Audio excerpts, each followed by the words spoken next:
could try to play, but you're never gonna beat me. Look the other way, what I'm doing ain't easy. Bloody hands stained from the people who deceive me. Muddy hands break through the chains, go free me. Looking for change, looking for pain, pulling a mob, pushing a train. I'll never stop, stick to a lane, pick up the pieces and go rearrange.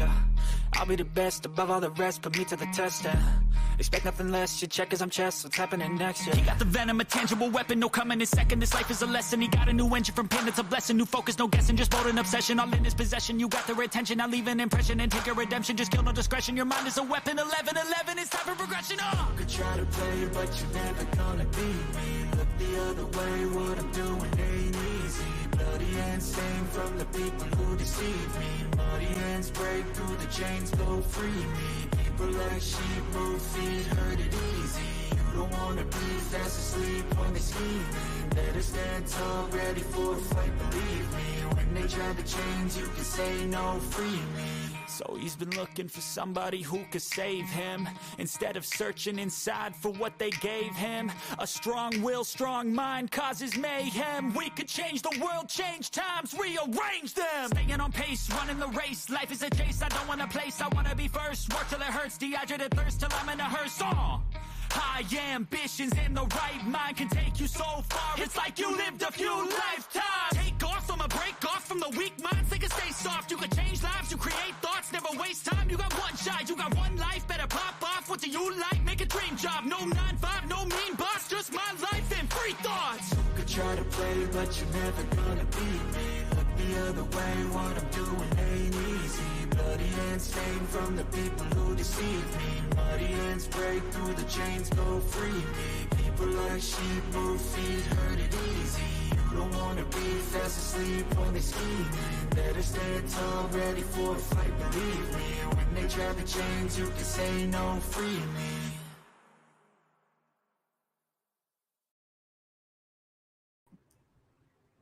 Hey to the 4 people that's here. Hello, hello. What's up, Frank?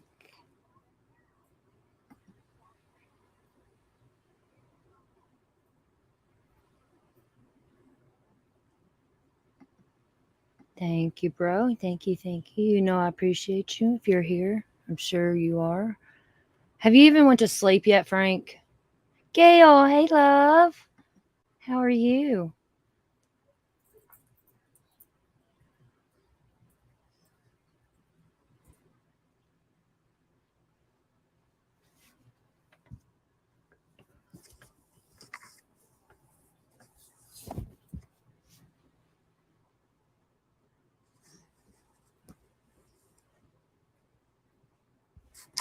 Shit. I had to plug my computer up. It's about to die on me. There we go. Okay, watch out, Monroe. Mommy get you. Come on. Come on, monkey. Come on. Come on. We're going to talk some Idaho 4. Let's see here.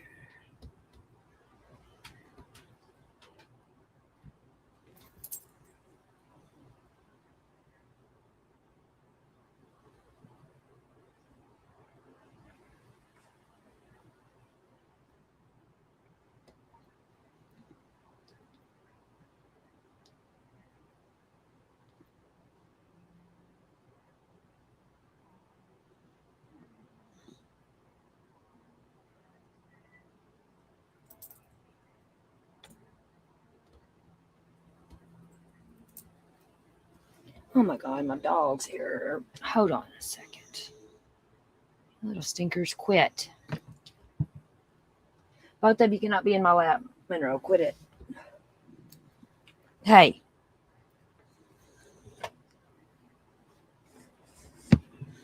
Oh my God, I gotta fix these dogs. Go.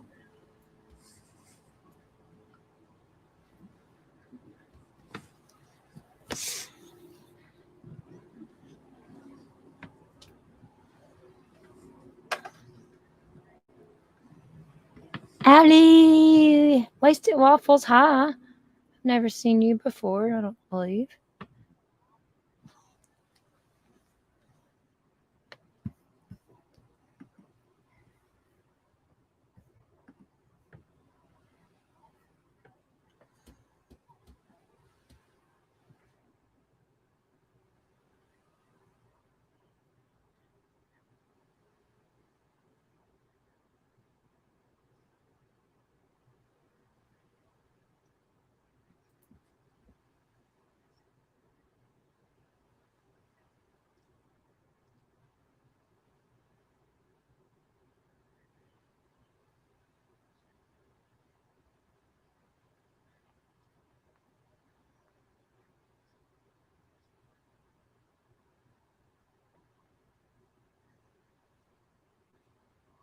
What's everybody doing?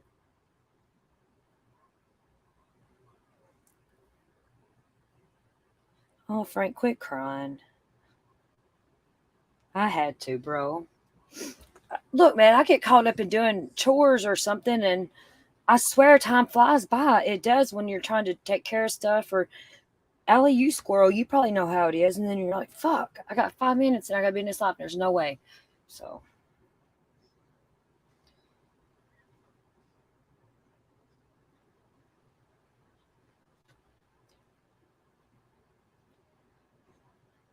What y'all up to? Nothing.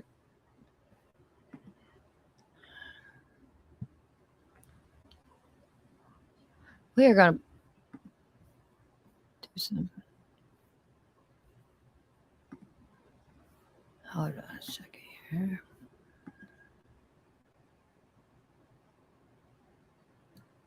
Go right here. Yes, I talk to myself.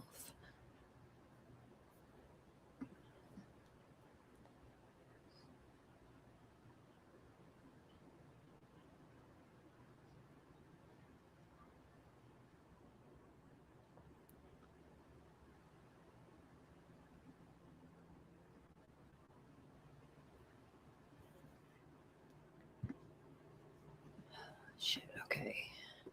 First, I think we're going to watch something that I didn't have in my schedule.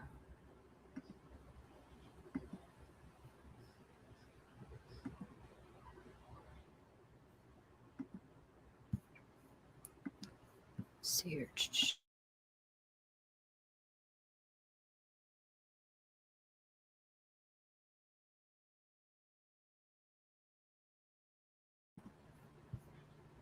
This is Attack That Evidence. Someone spoke. Bryan Kohberger's ex-lawyer reacts to Idaho student murders case. Attack That Evidence. Bryan's ex-lawyer said.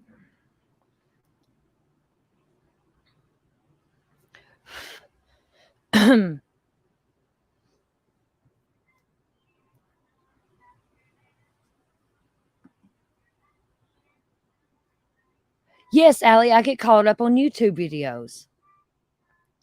Or I was just on TikTok a while ago, earlier, and then I was like, shit, and then I went to do something else. It never stops. I can't keep up with my brain. I swear I can't. My brain's like 10 steps ahead of me. Feels like I'm always chasing it, doing something.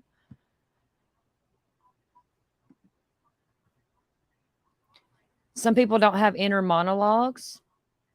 I'm going to be honest here. I don't even know what that means. I'm probably sounding stupid, but I'm curious. Mary Jane baby. That's right, Gail.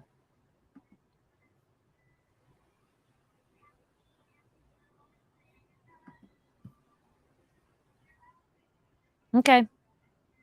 I can make it to where you can't come and go as you please. Yes, wacky tacky. It is. Look, I was watching this live. It's about this man and he's got 2 wives. But I don't think he's legally married to the second one. I don't know, but every time I see them live, I get stuck on their damn live watching them, and then yeah,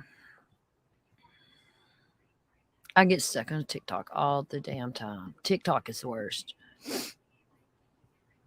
The worst in a good way. Okay, we're gonna watch this. Let's see what goes on here. In custody. He is appearing here in court with his attorneys. Bryan Kohberger back in court, and he says he wants a preliminary hearing, but it's not going to happen until the summer. His former attorney is here with me. I'm Anjanette Levy, and welcome to Law and Crime Sidebar Podcast. Bryan Kohberger, that 28-year-old PhD student from Washington State University, was in court on Thursday for a very brief hearing. We knew this was going to be all about scheduling and whether or not his attorneys were going to ask for a preliminary hearing. That's a hearing where prosecutors are required to put on witnesses and evidence to show that there's probable cause that Kohberger committed the murders of Kaylee Goncalves, Maddie Mogen, Xana Kernodle, and Ethan Chapin.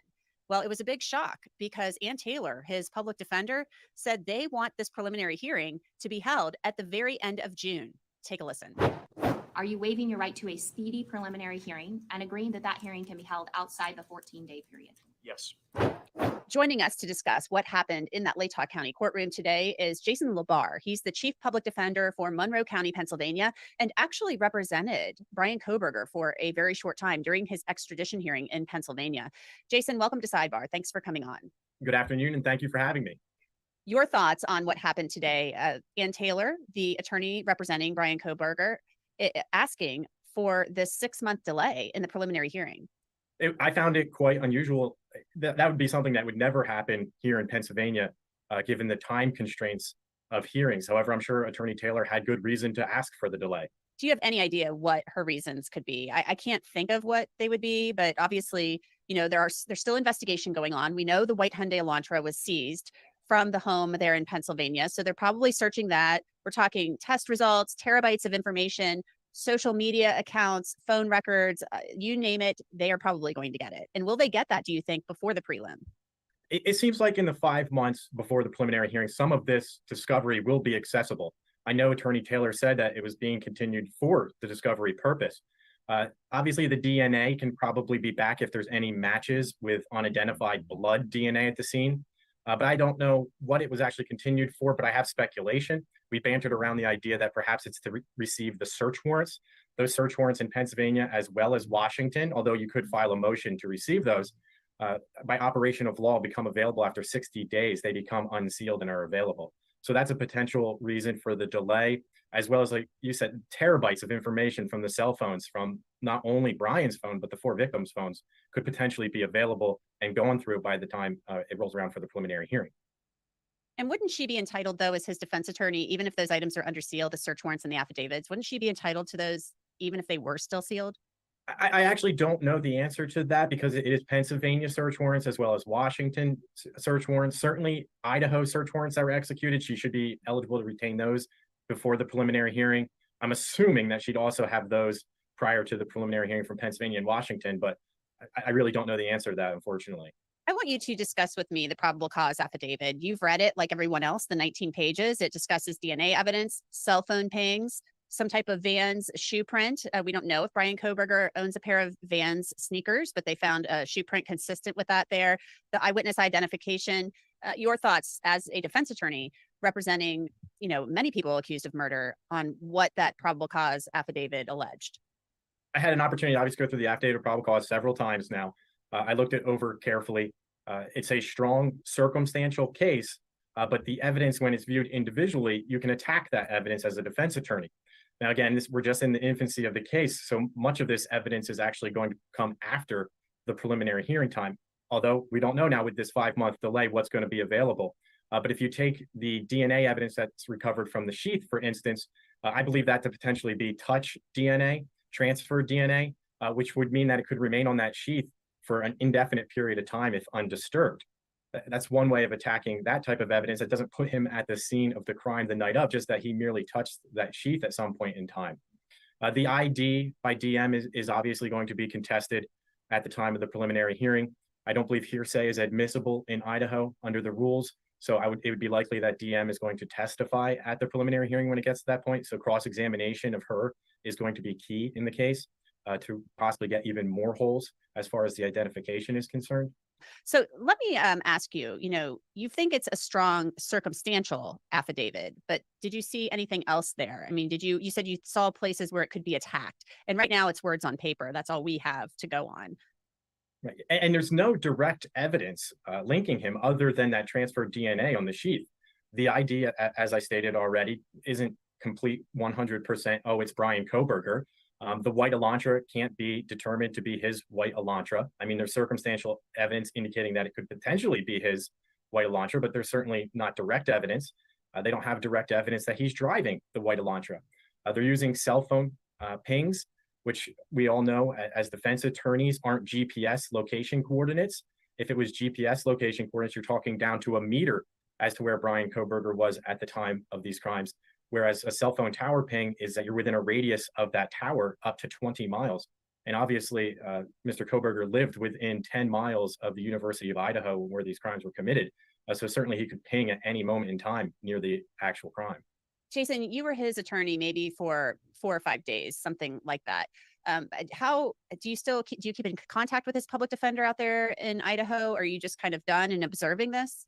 I'm merely done and observing and really viewing everything objectively because I was really working in the dark and blind when I represented Brian. The affidavit of probable cause wasn't even available to me. So I couldn't even discuss the affidavit, even if I wanted to with him, because really I didn't want to because I didn't want to reveal anything about the case that would be specific to the facts and circumstances with him. He's a smart guy, obviously, PhD student, 28 years old. He seems very attuned to what's going on. Yes, he understands his rights. We would expect that he would. How involved was he in, the aspects of what the extradition hearing was going to be? Obviously, we know that was a formality, but how interested was he in, being a part of what was going on? Or was he letting you take the reins? I know that, he was involved somewhat. Is that right? And talking about that statement that you put out where he said he wanted to be exonerated? Yeah, I was able to talk to Brian over the course of the 5 days for approximately 4 hours total. He was engaged with the conversations. He was aware of what plans I had, and he was good with everything that I laid out for him, including the statement. The statement of him being exonerated implicitly meant that he was innocent of the crimes. He used the word exonerated. That's why we put that in the statement.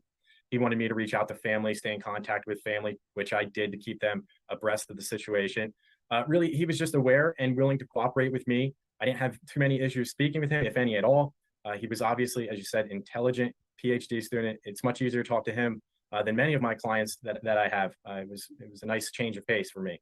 And your interactions with the parents, his family, what can you tell us about that? I mean, his family's distraught. They're shocked by the arrest. They are in constant contact with him still. I believe they're talking daily on the phone, really just making sure that everything's going okay with both sides. Because I know Marianne, his mother, was very upset and was having trouble coping with the news. But really, the family's just taking it day by day, keeping things private, hoping, for really that Brian's doing okay. And I can imagine any parent would be distraught about this. Do you expect to have any contact with him whatsoever, just as somebody who worked with him? I don't expect to speak to Brian in the near future, certainly. Well, any final thoughts, Jason? No, I don't have anything else. I just appreciate your time. I know I've been stressing since my representation of Brian that he's entitled to a fair trial. And really, that's why I'm trying to be a voice for him so people don't jump to conclusions and raise these biases so that he can actually have a fair trial with the presumption of innocence obviously being at the forefront here, really just getting that fair trial. Well, Jason LaBar, Chief Public Defender from Monroe County, Pennsylvania, thanks for coming on and offering your insight. We really appreciate it. And thank you for having me. And that's it for this edition of Law and Crime Sidebar Podcast. It is produced by Sam Goldberg and Michael Deininger. Bobby Zoki is our YouTube manager. Alyssa Fisher is our booking producer, and Kiara Bronson handles our social media. You can download and listen to Sidebar on Apple, Spotify, Google, and wherever else you get your podcasts. And of course, you can always watch it on Law and Crime's YouTube channel. I'm Anjanette Levy, and we will see you next time. A new semester began today at the University of Idaho. Classes resuming for the first time since a suspect was arrested in the murders of 4 students. The killings obviously gripped the campus and with fear since November. Brian Kohberger will appear in court again tomorrow. Meanwhile, a lawyer for the family of one of the victims, told People magazine that none of them knew the suspect or had any idea that they were in danger. Harry Tuckman joins us now live from Moscow, Idaho, with more. So what happens tomorrow? Anderson, the accused murderer, will have his second appearance in court in this courthouse here in Moscow, Idaho. Exactly a week ago, he had his initial appearance in court. When he came into the courtroom, when he sat down, he showed no emotion at all. He smiled a little bit to his public defender. We'll see what happens during the second appearance. During this appearance, it's expected there will be scheduling discussions about future pretrial hearings. Now, last week, during the initial appearance hearing, on the same day, the police affidavit was released. We were awaiting that because it contains reasons they arrested this man, including police believe they found his DNA on a knife sheath that was found on the bed of one of the victims. In addition, police say that one of the housemates who survived heard crying, stepped outside her room, saw a man in black clothes, a mask, and bushy eyebrows. They say her description helped lead to more evidence against him. And finally, police say that his cell phone signal was detected on at least 12 instances over the 5 months prior to the murders right near the house. And also it was detected about 5 hours after the murders, after the sun came up. This is a death penalty state. Anderson, prosecutors will have to decide if they will seek it. As we mentioned, the first day of the spring semester was today for most students there. Have you talked to any students about how it feels to be back on campus? Yeah, I went out on campus today and talked to some of the students. Everyone I talked to who came back to start class today. Very grateful that a suspect was caught. This is a very safe city, Moscow, Idaho, and the campus is very safe. And what happened over the past several weeks and the end of the fall break is a lot of people were walking in pairs, walking with buddies, or walking in groups. And many of the people I talked today say they will continue to do that, even though a suspect has been caught. Gary Tuchman, appreciate you being there. Thank you. For more on what to expect tomorrow when the suspect appears in court, we're joined by criminal defense attorney Mark O'Mara. So you heard Gary's report. What are you anticipating is going to happen in the hearing? Well, tomorrow is not going to be as significant as the one a week from now. Tomorrow is sort of a status conference. The judge will let them know what's coming up next. The most significant hearing, Anderson, is going to be within about a week, because 14 days from last week, they have what's called a preliminary conference. And that's where the state presents even more evidence to try and show up that they have affirmative probable cause to keep him. And then at that point, trial dates will start getting set. So tomorrow, as was said by the reporter, some scheduling, keeping things on track. There always has to be a next court date, but I think the most significant ones are coming up in the next couple of weeks. And before the release of the probable cause affidavit, the suspect's attorney in Pennsylvania said that the suspect believes he'll be exonerated. Now, investigators seem to have what would appear to be strong evidence against him, especially with the DNA found on the knife sheath. What are the chances you think this would go to trial as opposed to a plea deal? Well, it's so hard to say. In many of these cases, like the ones that we see with this type of horrific events, what happened with the death of 4 young college students, what is he going to get offered that he would accept? If it's his hubris that he thinks he's going to be exonerated, that he may very well want his day in court, even if he just has this belief, sort of like Ted Bundy years and years ago. He liked the idea of the spotlight. So it's really hard to say, but I will tell you, with the enormity of evidence, even in just the 20 pages that we have, and the tens of thousands that are coming, it is going to be hard pressed for even a very good defense team, to be able to convince reasonable doubt exists in this case. It again may turn into something of trying to minimize the damage to him. And in the court documents that were released last week, I mean, there were a number of details, but there's a lot more that police probably have already, or that law enforcement already has, that they don't need to put into those court documents. Well, absolutely. They're going to they had to put a card or two on the table. They had to put enough on the table to make sure that this judge kept him in under no bond. And in the next hearing, the probable cause hearing, they're going to throw another card or two. But don't forget, they have a lot of work to do. They want to make sure that all of their T's are crossed and their I's are dotted. They don't want to give the defense any more than they have to, unless and until they have to. And Idaho has discovery requirements, so we'll have that. But no. I think they're going to play their cards close to the chest for a while to make sure that everything that they've said, the forensic and whatnot, is very well founded. We learned last week that there, according to law enforcement, said there is a witness, there were a roommate who actually saw the killer leaving the room.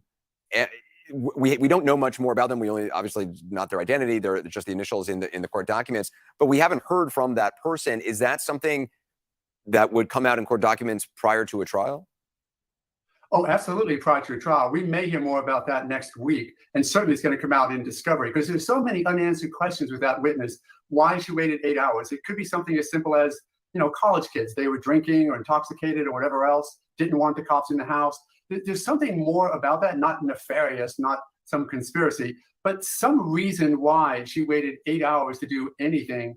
Even with just the idea that some stranger is in her house, you would think something more would have been done than nothing. But again, I think we'll find out with the thousands of pages that are coming.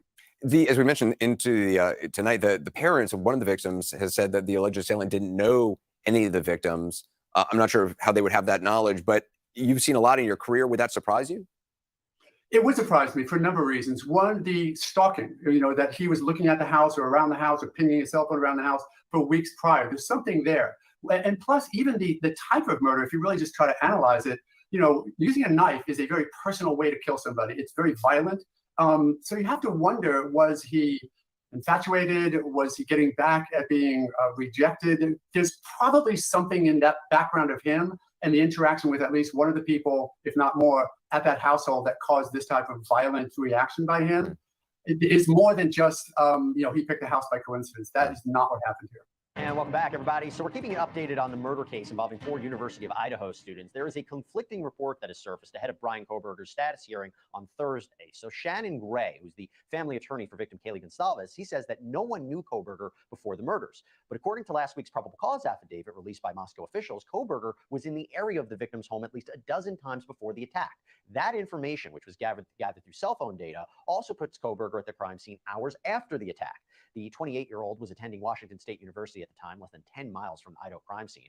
Gray has previously said that the victims gave no indication that they were being stalked, but that if any of the families find any information connecting the victims to Kohberger, it will be turned over to police. A time the suspect could have visited the home was during one of their off-campus parties. You see, the home had a reputation as being a party house. In fact, police responded to at least 2 noise complaints just a few months before the murders. Body cam footage captures officers speaking with 3 of the victims, Kaylee Gonsalves, Madison Mogan, and Zana Kernodle, during 2 separate incidents.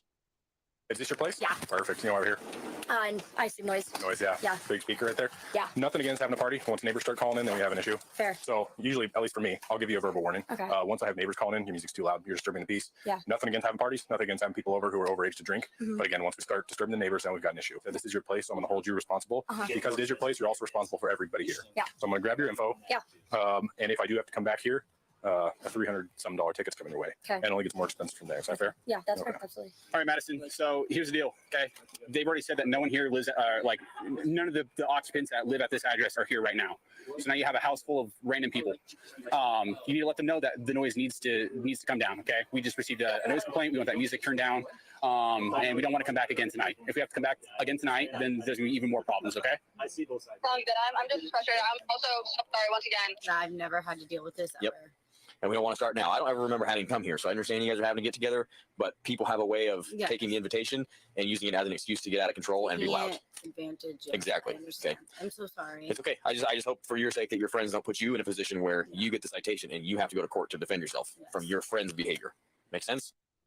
Just so chilling seeing them there only a few months before this. So I'll bring back in Brian and Terry on this. So Terry, the affidavit places Kohberger near the house numerous times before the murder, but surviving roommates didn't know him. So if you were the prosecution, how do you explain that? Well, a couple things here. First of all, if he's near the house, but outside the house, what the prosecution is going to have to argue is he was casing the house. He was going around trying to figure out what are the entrances, what are the exits, how can I get in? So that's one possible explanation for his being there and the victims not knowing him because he never entered the house. But as we saw in those clips, there were multiple parties at the house apparently, and there were noise complaints. So it could very well be that he was inside the house because those cell towers put him in that area. If he's in the house and there are lots of strangers, then perhaps we just don't know whether or not any of the victims literally ran into him. There could have been 100 people in there, and they could be all people from the school, and they don't know everyone who is in that school. So I think they would have to basically say they didn't run into him, and the prosecution is going to have to prove that that was what exactly happened. He might have been in the house, but the victims didn't see him. You know, if he was in there, he just would stand out. He's older, he looks different. So Brian, let's go back to that hearing that's on Thursday. What should we expect from that? Yeah, going from arrest to an actual trial can sometimes be a long, tedious process full of procedural steps. I'm expecting in this status update, the judge is going to want to get the ball rolling because don't forget, Kohberger has a right to a speedy trial. I'm expecting maybe a plea of not guilty and moving forward, an expectation of an indictment through a grand jury and then discovery that's going to be handed back and forth between the two parties. All right, we'll wait and see. When we come back, social media addiction, anyone with kids knows it is a real thing and it can cause a lot of problems. Well, now plaintiffs are lumping their grievances together to go after big tech. Really bad for children. Lawyers involved with boys. They're going up against the actor and causing a youth for him. Gary Leedy says he knew the app called Towbook was, but Leedy says he had been excused from work.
Just reading y'all's comments.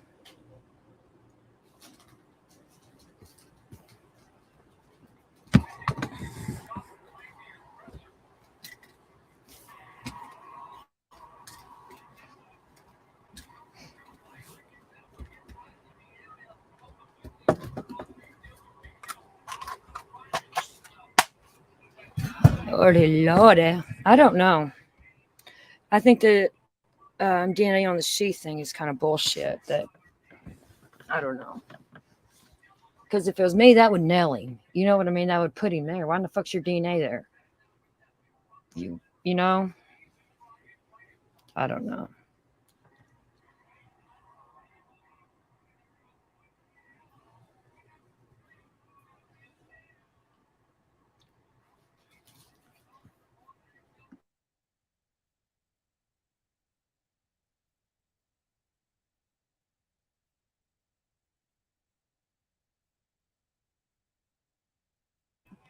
Has anybody followed where they showed the Reddit guy and Papa Roger, whatever, on Facebook? Have y'all seen that?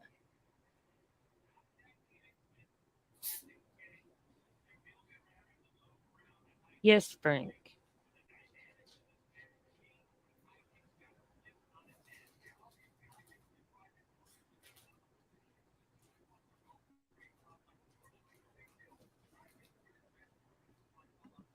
I think that Papa Roger and them was Brian.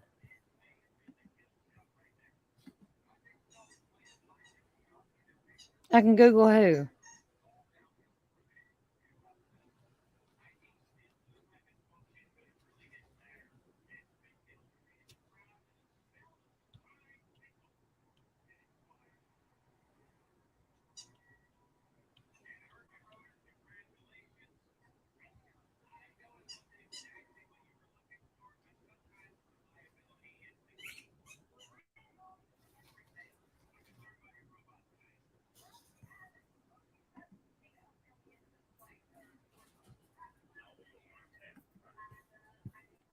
We've been analyzing the Reddit posts of a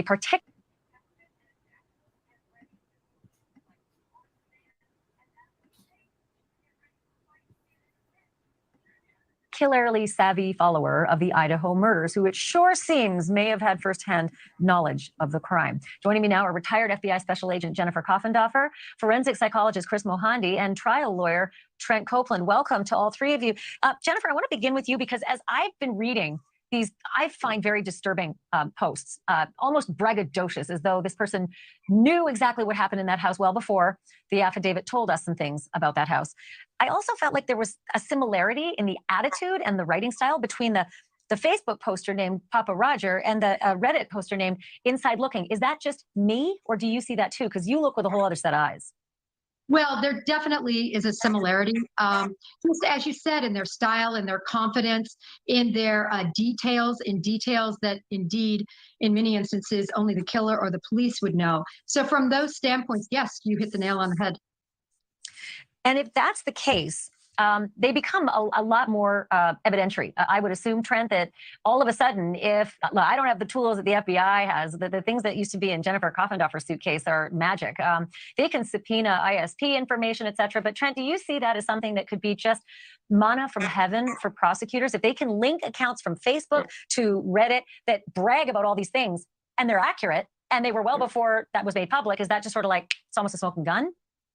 I think it is. And look, here's what's important. Not just that it was braggadocio, not just that it was he had a keen interest in the case, but if it can be established that from the time in the sequence that he knew things and he was publishing things on Reddit as these various people that he claimed to be in these chat rooms, if that can be established, that he knew these things before police knew them, before they were publicly available, then those things are huge from an evidentiary standpoint. And so this reminds me a lot of the BTK killer. Remember him, Ashley? It was his bragging. It was him mocking the police. It was him sending floppy disks to the police about the crimes that got him arrested. And that was his undoing. So these things can have enormous evidentiary value. These things, killers of this nature tend to want the attention. They tend to want to be the smartest person in the chat room, so to speak. And in this instance, this could very well be another linchpin in addition to the DNA, in addition to the cell towers, in addition to all the other things that the police currently have. This could also be one other thing. And as you say, Ashley, it could really carry the day. Yeah, I remember that moment where BTK said in court, just so matter-of-factly, every little detail, as though we were all just little pieces in his game board. And it was just joy for him to just hold us all in his grip for as long as it took to spill out the... Wacky Tacky. I used to take Topamax years ago. I still get on migraines, but not like I used to. But look, I took Topamax and Imitrex years ago. Like I take Imitrex when I had the migraine, but Topamax I took every day. And it really calmed my headache. I started having less and less headaches. It really helped. And then I got to where I barely had headaches, and then I changed careers and I stopped taking it, and I still don't get headaches like I did back then, but that does work, that Topamax.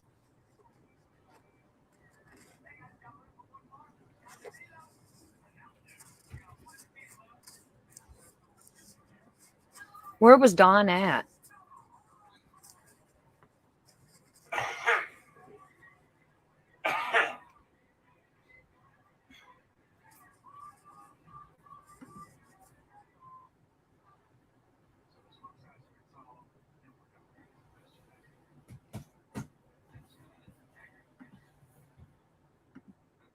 Those vile details. I hope we don't have that in this case, but in the same sense, I hope we do, so we get the answers. But that's your bucket, Chris Mohandi. There was something else that Inside Looking wrote. I'm just going to read it out here. It says, all I'm saying is that the killer is not a registered SO, which is sex offender. I would bet all my chips on that. Not an SO came up in so many other posts. It seemed like he was fixated on that. And of course, what happened later? The police said, this isn't a sex crime. Right. Well, again, it's possible, that a killer like this will, taunt in whatever methods available, whether it's a, Zodiac style, taunting that we saw using newspapers and so forth, or, some other forum like social media. It's also possible that, there's just other people out there that are arrogant and braggarts and so forth. But certainly narcissism is going to be a key feature of this kind of individual. And there was a certain pride that was in that statement of knowing with degree of certainty that would be consistent if indeed it's learned later on. Thank you for watching. Go to newsnationnow.com to find News Nation on your television provider. And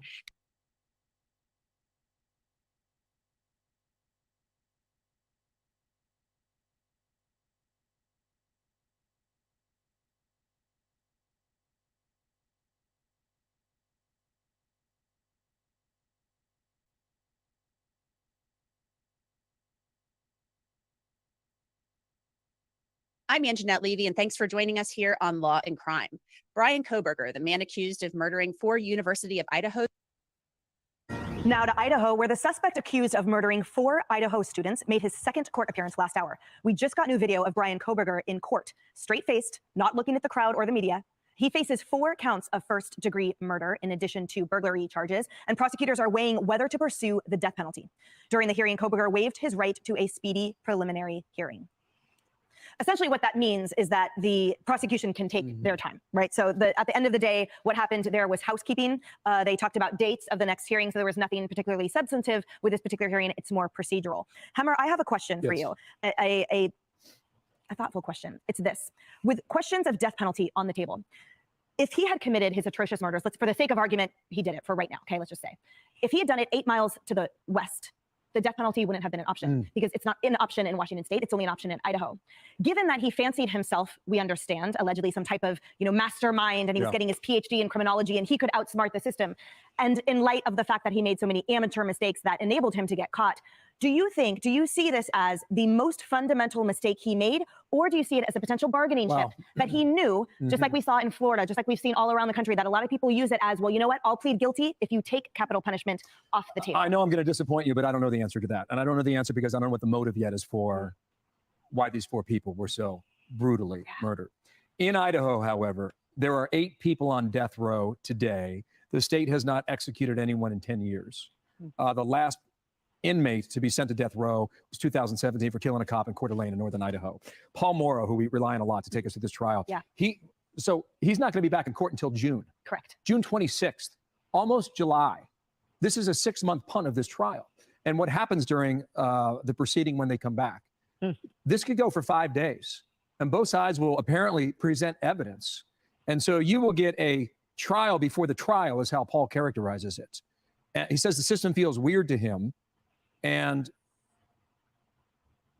in June, I guess the families have to wait, right? The families have to wait now 6 months before this thing gets into motion. Remember, Kohberger is studying for his doctorate in criminology.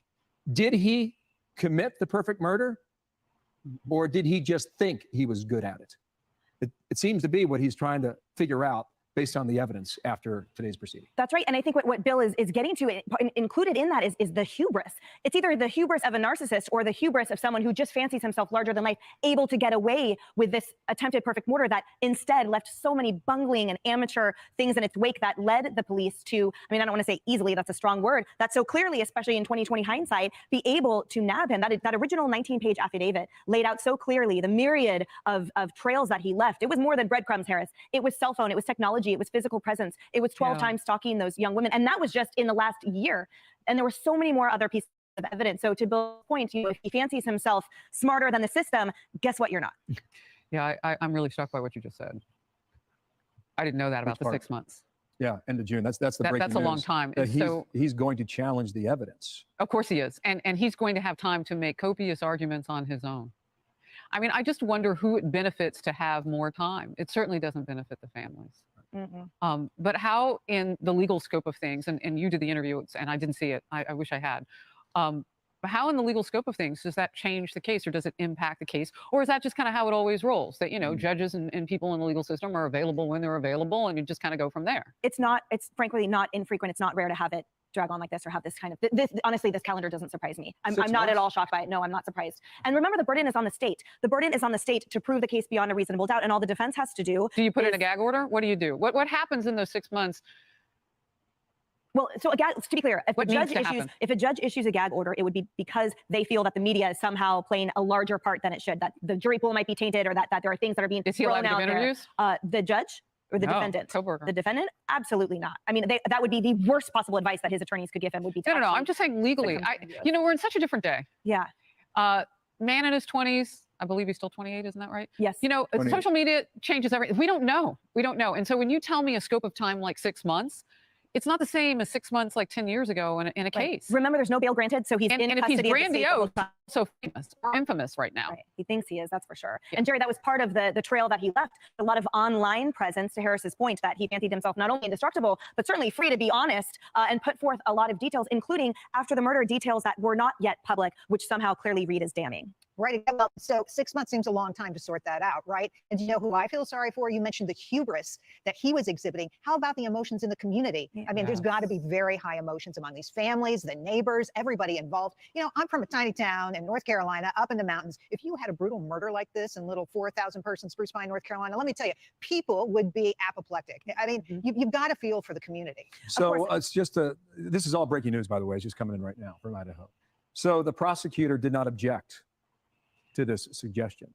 To the waiving of the... Yeah, I mean, is that the way this works? It gives the prosecution more time to do their job. It does. And gives everybody more time. Right. But last week we had a 19-page affidavit, which apparently had the evidence against him, right, based on his cell phone record, based on the DNA on the knife sheath that was left in the bed behind. Well, we were told, Emily, that was enough information to go ahead and arrest him. Why can they not proceed based on that now? Well, the threshold for arrest is lower than the threshold for conviction. That's number one. Number two, I feel like this is begging that existential question, Leslie, which is if a community which is absolutely horrified and rocked to its core by the brutal murder of 4 students who hadn't seen a murder, they haven't seen an execution, they also haven't seen a murder there in that particular town for over 10 years. Is the arrest and custody, the custodial nature, is that enough for the moment? Would the community say, you know what, as long as he's in jail right now, we will wait for a successful trial, a successful conviction, if it means a few months longer, right? The arrest is more important than the speedy trial right now with the potential for it to not go through. And remember, again, the protection is on the defendant in our criminal justice system. So that defendant, no matter how much we want to see a conviction, the pace of it. Absolutely. This is, horrific for these families. This is horrific for this community, friends and neighbors, and even people who just saw it, on television as well. But I do think, to your point, I do think that some people might say it's a Band-Aid, but it is right now enough to stop temporarily the bleeding in this community from the wounds of these murders, because he is behind bars. Remember, I mean, you had a time where they didn't know who did it, and he was, still on the large, and people were concerned. What about my child? What about my home? Not being able to sleep at night. So it gives them some sense of security. And, look, I think speedy trial went out the window, sadly, a long time ago, but it can benefit the prosecution. And what they want is the right person to be behind bars forever. Got it. But just to be clear on this, I don't know what's going on. This is a preliminary status conference under Idaho state law, which is essentially a probable cause hearing. The bar for that's really low. The bar for that was probably found in the affidavit. I'm not arguing for conviction here. I'm just arguing that if you person, why can you not proceed? Right. Okay, thank you. Thank you for that. Excellent questions. We will continue to keep you updated with everything as it comes. Hey, everyone. I'm Emily. Hey, y'all. What's going on? I really want some of your chips, Frank, from over there. Chicharrones.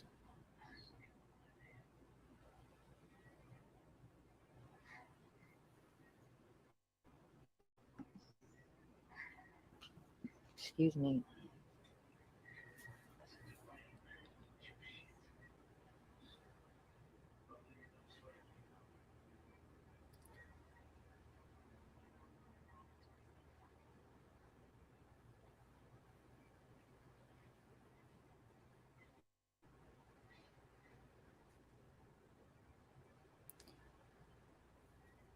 Just 1 second, y'all. I got to mute for a second. Hold on.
Okay, I'm back. I can't do two things at once.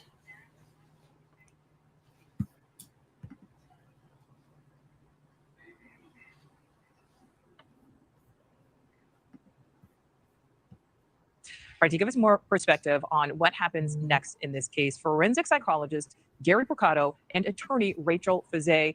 Gary, Rachel, thank you both so much for being here. Rachel, we're going to start with you. Is there anything that surprised you about this morning's hearing? This is not a surprising hearing. This is the defense asking for more time to prepare the case. And in this case, which is highly circumstantial at this point, I think that this is the right move. So they are waiting their time to have this heard quickly, but they are doing that so that they can prepare more thoroughly. All right. So Rachel, you say it's the right thing, for the defense to do, in your opinion. If you are the defense here, what is the most important thing for them to do right now?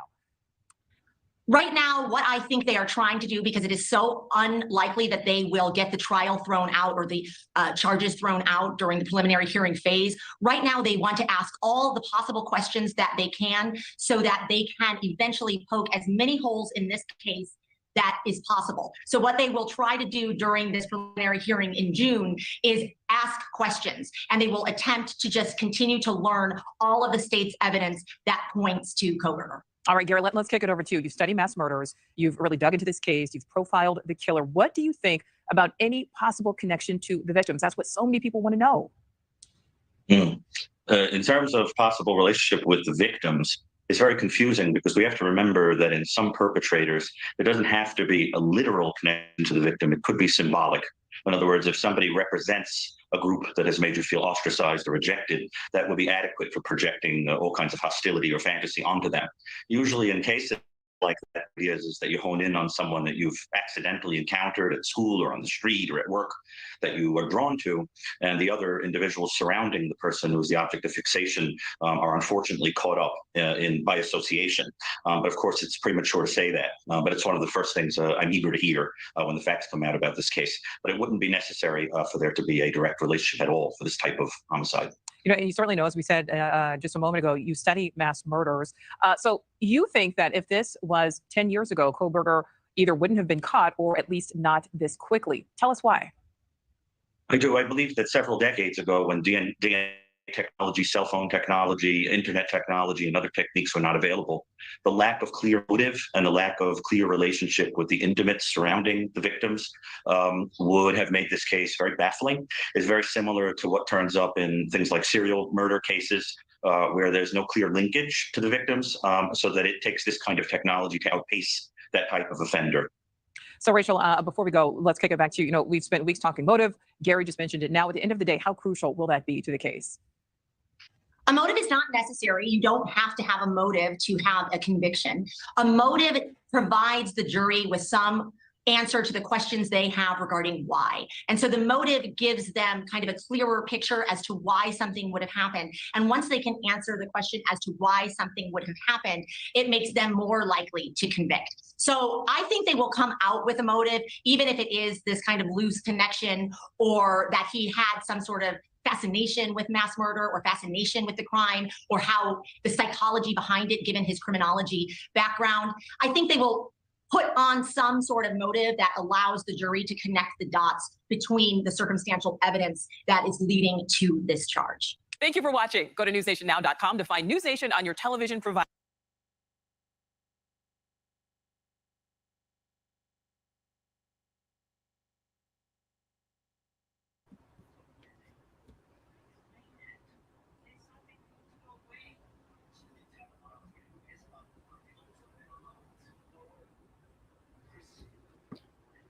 Hey, Stonefly Blue, what's up? I know that's weird, wasn't it, Fairy Floss? And as a woman, I couldn't defend. How can you defend that? How in the world do you defend something like that? You don't.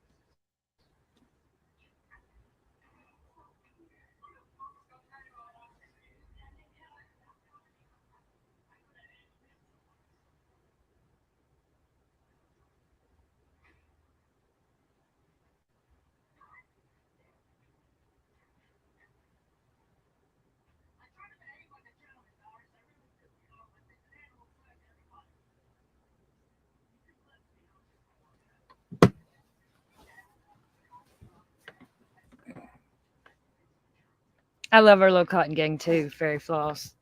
We're all squirrels. We just do our thing, talk. Hey, I use Nair on my legs. There's this Nair called Shower Power. Get the creamy one, not the spray on. I don't like the spray. But the creamy Shower Power Nair, you put it on there before you get in the shower.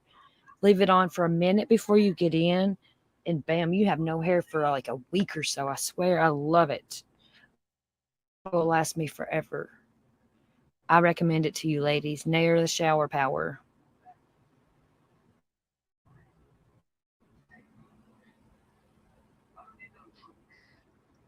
I know, I don't see how we all keep up, Allie.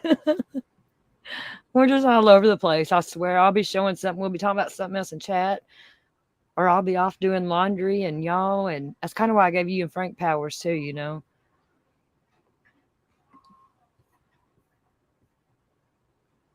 I want to watch this about Maddie's dad. I felt sorry for him when I seen him speak at the, was it the vigil?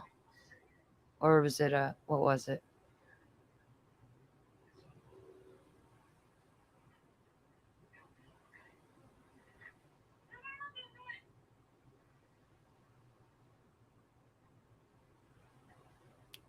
What, shaving, Stonefly?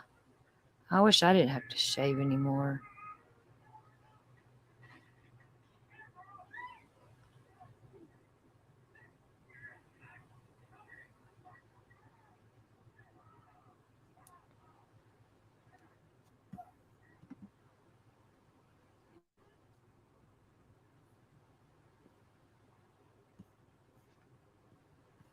Grinding up. I'm gonna have to take a I do dabs and I can't just smoke like y'all do. I have to take a little silent break.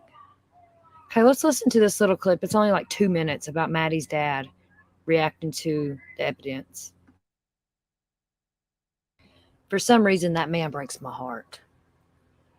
And Xana, I know I'm attracted to Xana for some reason because I don't know. Nobody really talks about her. You know what I mean? It's all Kaylee, which I'm not saying that in a bad way, but you know what I mean? It's Kaylee and Maddie, Kaylee and Maddie, Kaylee and Maddie this. And it's like, what about these other two victims, you know? We do all have ADHD, Tokyo. We do. I love it. Dabs burns your throat. It don't bother me. I can't smoke bud because as I've gotten older, it makes me paranoid and shit. I can't fucking do it. I don't, like, I can smoke one joint or something, but that's it. I can't like get high like I used to, and it sucks because I'm a stoner from way back, you know, and it sucks. But let's watch this. This morning, as the suspect accused of murdering 4 University of Idaho students prepares to head back to court, new details emerging about Bryan Kohberger's actions before his arrest. ABC News learning from a law enforcement source that federal investigators observed him in Pennsylvania around 4 a.m. as he discarded garbage in his neighbor's trash bin just days before his arrest. Trash ending up being key in the case.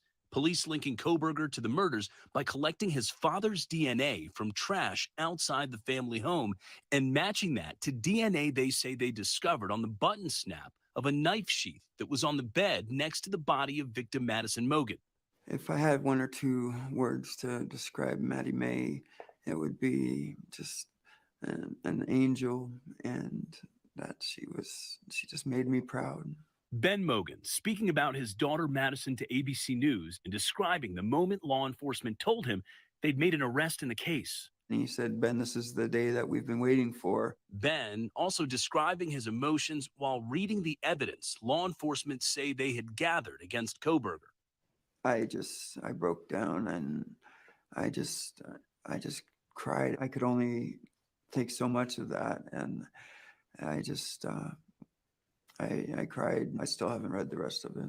The police affidavit claiming investigators believe the 4 college students were killed between 4 a.m. and 4:25 a.m. They say one of the surviving roommates was awake at the time of the murders and told police she witnessed the intruder, seeing a masked man coming toward her before he walked out through a sliding glass door, the roommate then locking her door.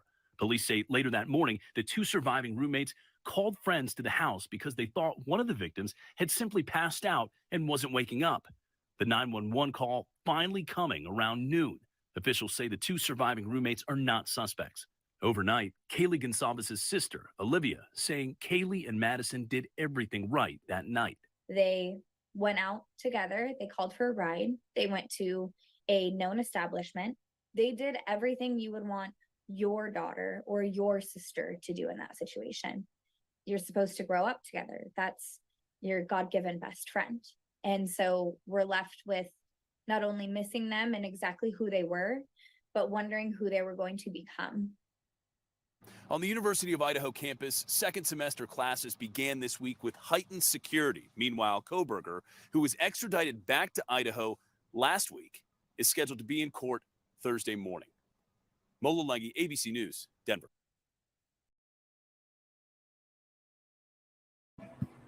Yeah, that man breaks my heart.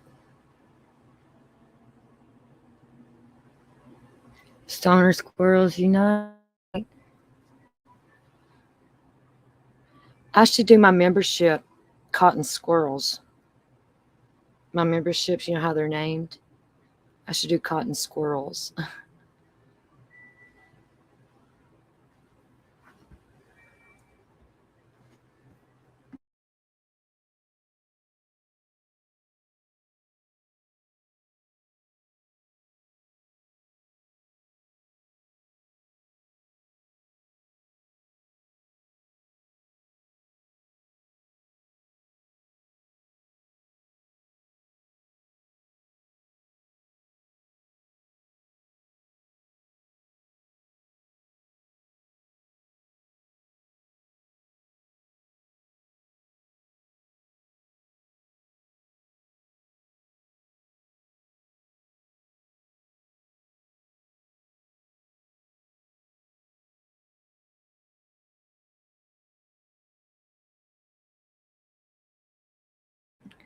Hold on, y'all. It's Mary Jane time.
Y'all still here?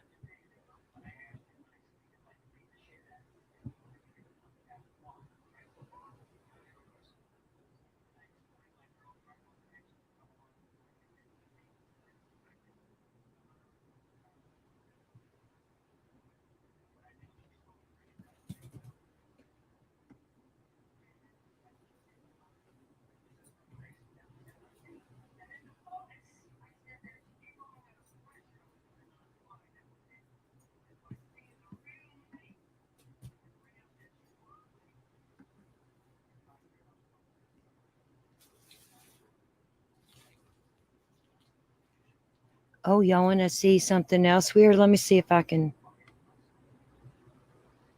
pull this up.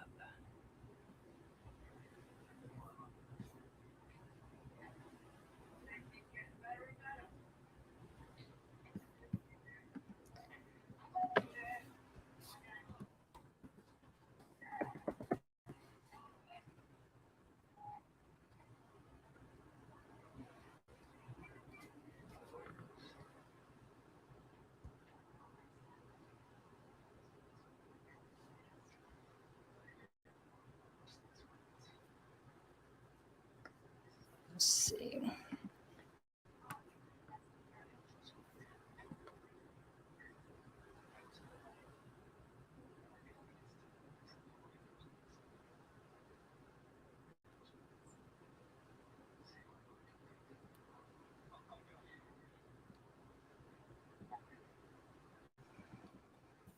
Let's see if I can find what I'm looking for.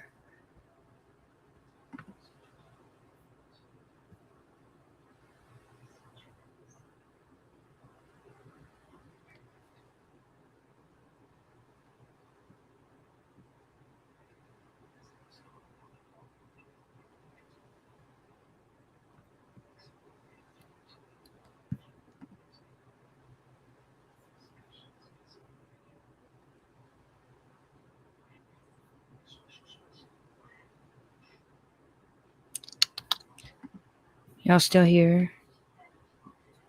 There is this weird coincidence, if I can find it.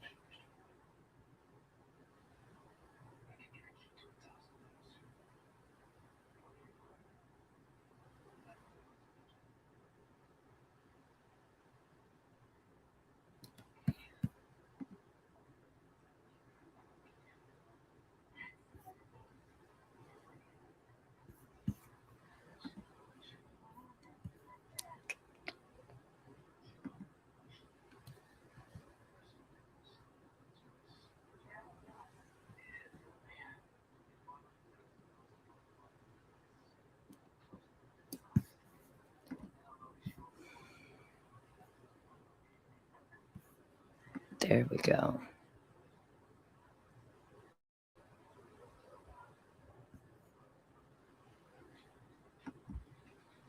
I still don't say it.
And fucking sunglasses just popped up.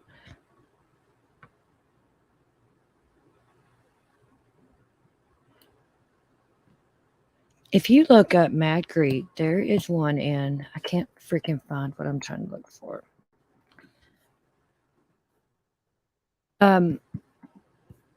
Okay, do y'all remember that ram the Ram sticker that was allegedly on Kylie's car, I mean, in the Kylie Rodney case. Remember that Ram sticker?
What the hell is that video?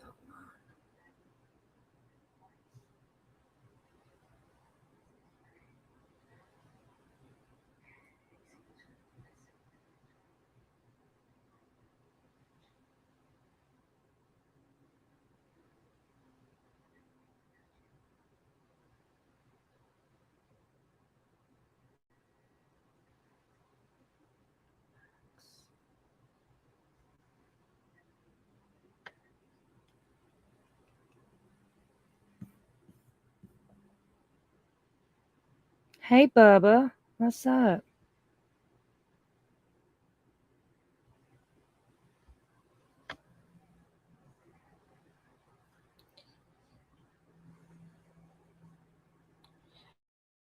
I can't see. I can't saw that, or I don't want to show you about the connection, the Ram sticker. Let me check my other channel here, see if it's on yet.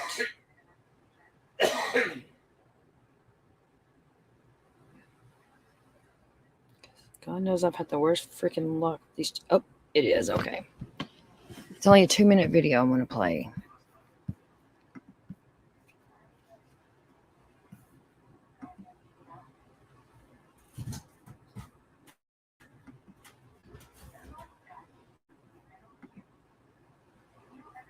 Okay, let's see. Oh, shit, no. I can't win. It's on my backup channel. Here we go.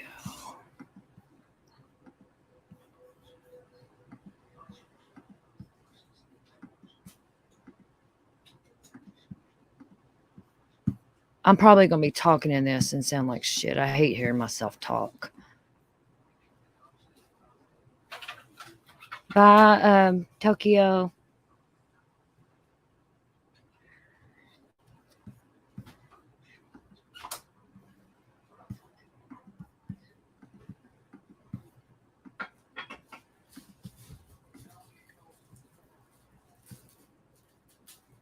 I'm going to talk about this Ram sticker a little bit because it's been brought up a few times and it's caught my attention. Zap Girl had a thing on her channel. I'll put the link in the description about this Ram where Megan was talking about it. And at the end of this, you'll see the founder. And I don't know, it just don't make sense. Something's up with this Ram sticker. Let me know what you think in the comments about it. And at the end, you'll see the original founder. I've already said that, but of the KUIU. This is a sticker Kylie had on her car. Let me know what you think.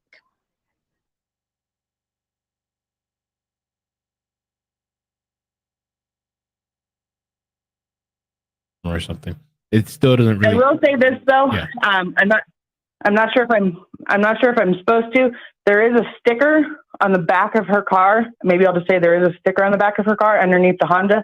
I'm not going to say what that is, but if you see a sticker underneath the Honda that has the same one, because maybe they took off the license plates, that's why they can't find it, and they've changed them because so many people do have these. Wait, why can't she say what the sticker is? Why isn't she supposed to say anything? I mean, why does she even think that that would be a secret? It's an identifier of her car. That makes no sense. And her tires are, her rims are stock and everything else. So there is a sticker on the back of her car that Sam just said that they remembered yesterday. So Sammy remembered it, but not her family? That's kind of weird. Wouldn't their family have remembered it and said, hey, there's a Ram sticker? But instead she's saying, oh, Sam just remembered it. How would Sam know it and not her family? Chris was asking too.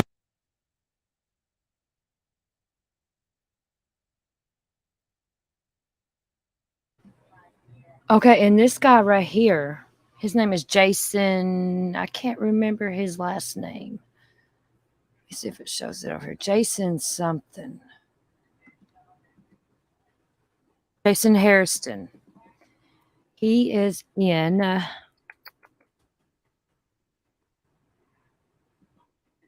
California somewhere. He does this big kind of hunting thing, and he started this hunting store in California on his own. He's self-made.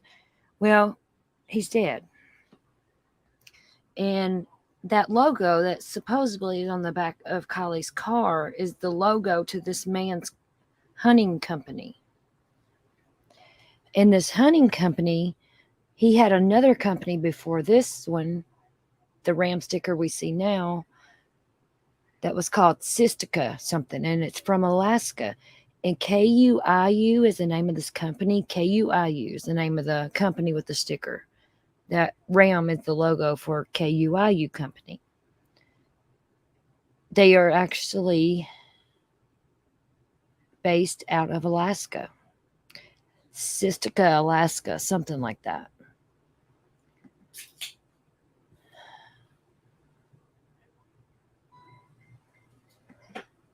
Does that make sense, or am I don't know how to explain things. Did that make sense?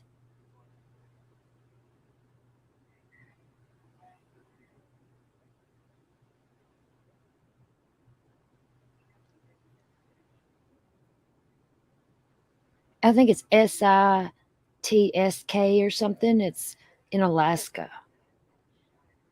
It's a city in Alaska, and it's where the hunting company, his first one, came from, or something like that. And that logo, that Ram logo from Kylie's car, belongs to this man's hunting company. And this man mysteriously died. He was a football player, and he had they thought he had some kind of brain something that killed him, but I don't know. I don't know. I never dug into it much. But I want to know about that freaking Ram sticker, because everybody wanted to keep it a secret.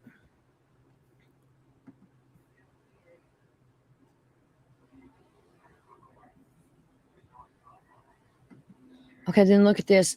These freaking sunglasses are everywhere. Look, it's even peeling the page.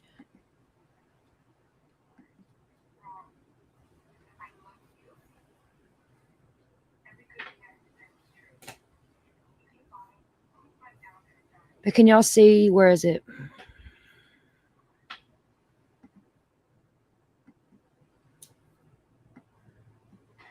Hold on. Oh, this is about the Mad Greek restaurant that Maddie and Xana.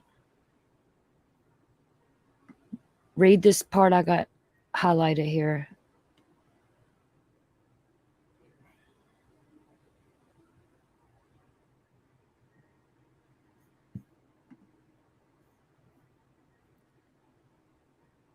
I don't know.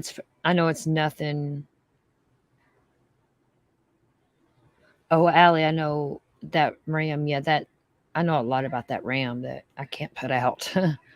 But this here, look, ignore the freaking sunglasses everywhere. But the restaurant is a transplant from, or no, it don't got another S in it. You were right, Fairy Floss. I'm sorry.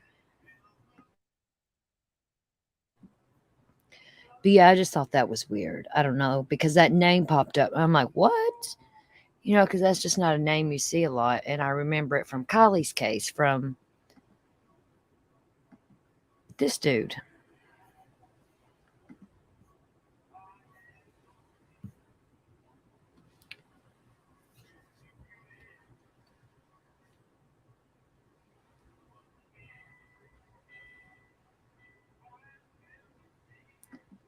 This guy was a friend of the Trumps.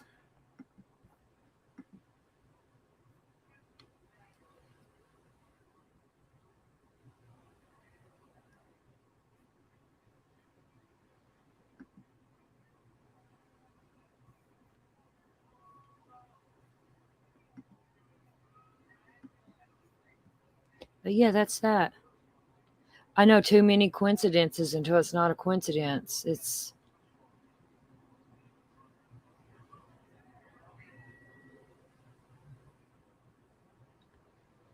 yeah, I question everything too. Try to have to talk myself into knowing that I'm a freaking nut job. But that caught my attention. These young girls dying, connected that name. Young pretty girls. Kylie, Maddie, and Xana worked there. Just saying. I don't know.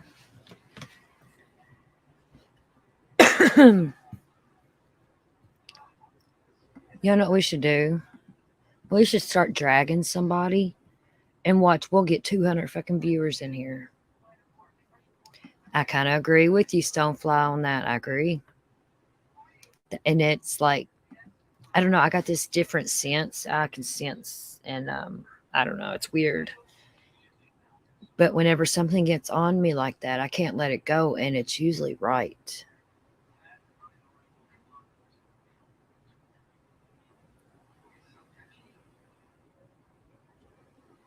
I just thought that was weird, though. The hunting company connected to Kylie from that same place in Alaska. And the Ram sticker and...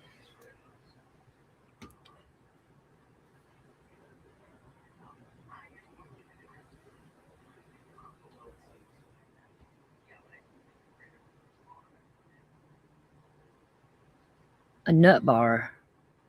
You're a nut bar, Frank? Hey, Janias. Thank you for the blessings.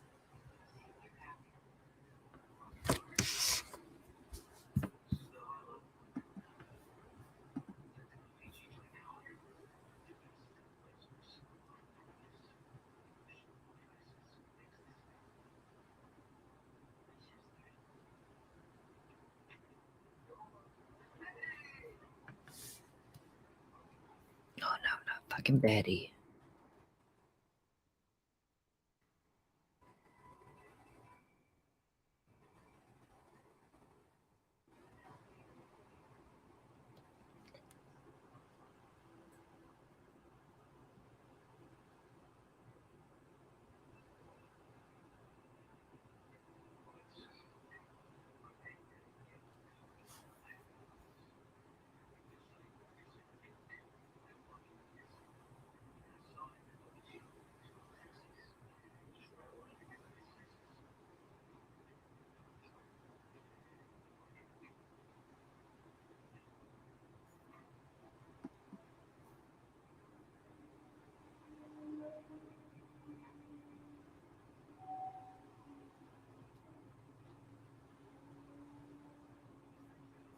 Oh, wow, there's something else. Hold on here.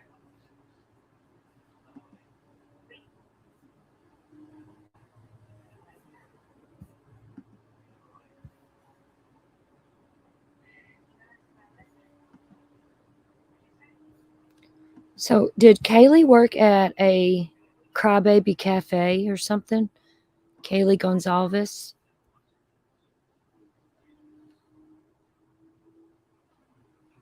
Cool as Beth. Who, Beth Dutton? Yup. Yup. There's so much, Allie. Oh my God, there's so much.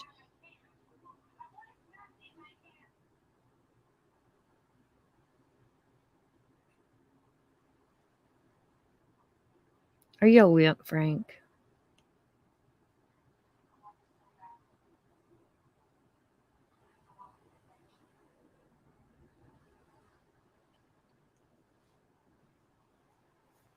Yeah, something like that, Wacky Tacky. I just ran across a clip of it. I didn't even know Kaylee worked. I got you, Allie. I got you, boo. Just keep that cord in there. I got you. This is on True Crime Time. I'm going to sub to them. Never seen them before. I like new channels. It says, is this where Brian Kohberger found Kaylee Gonzalez? This was 2 days ago. Hey everybody, thanks for watching True Crime Time. I have another exclusive investigation video for you tonight.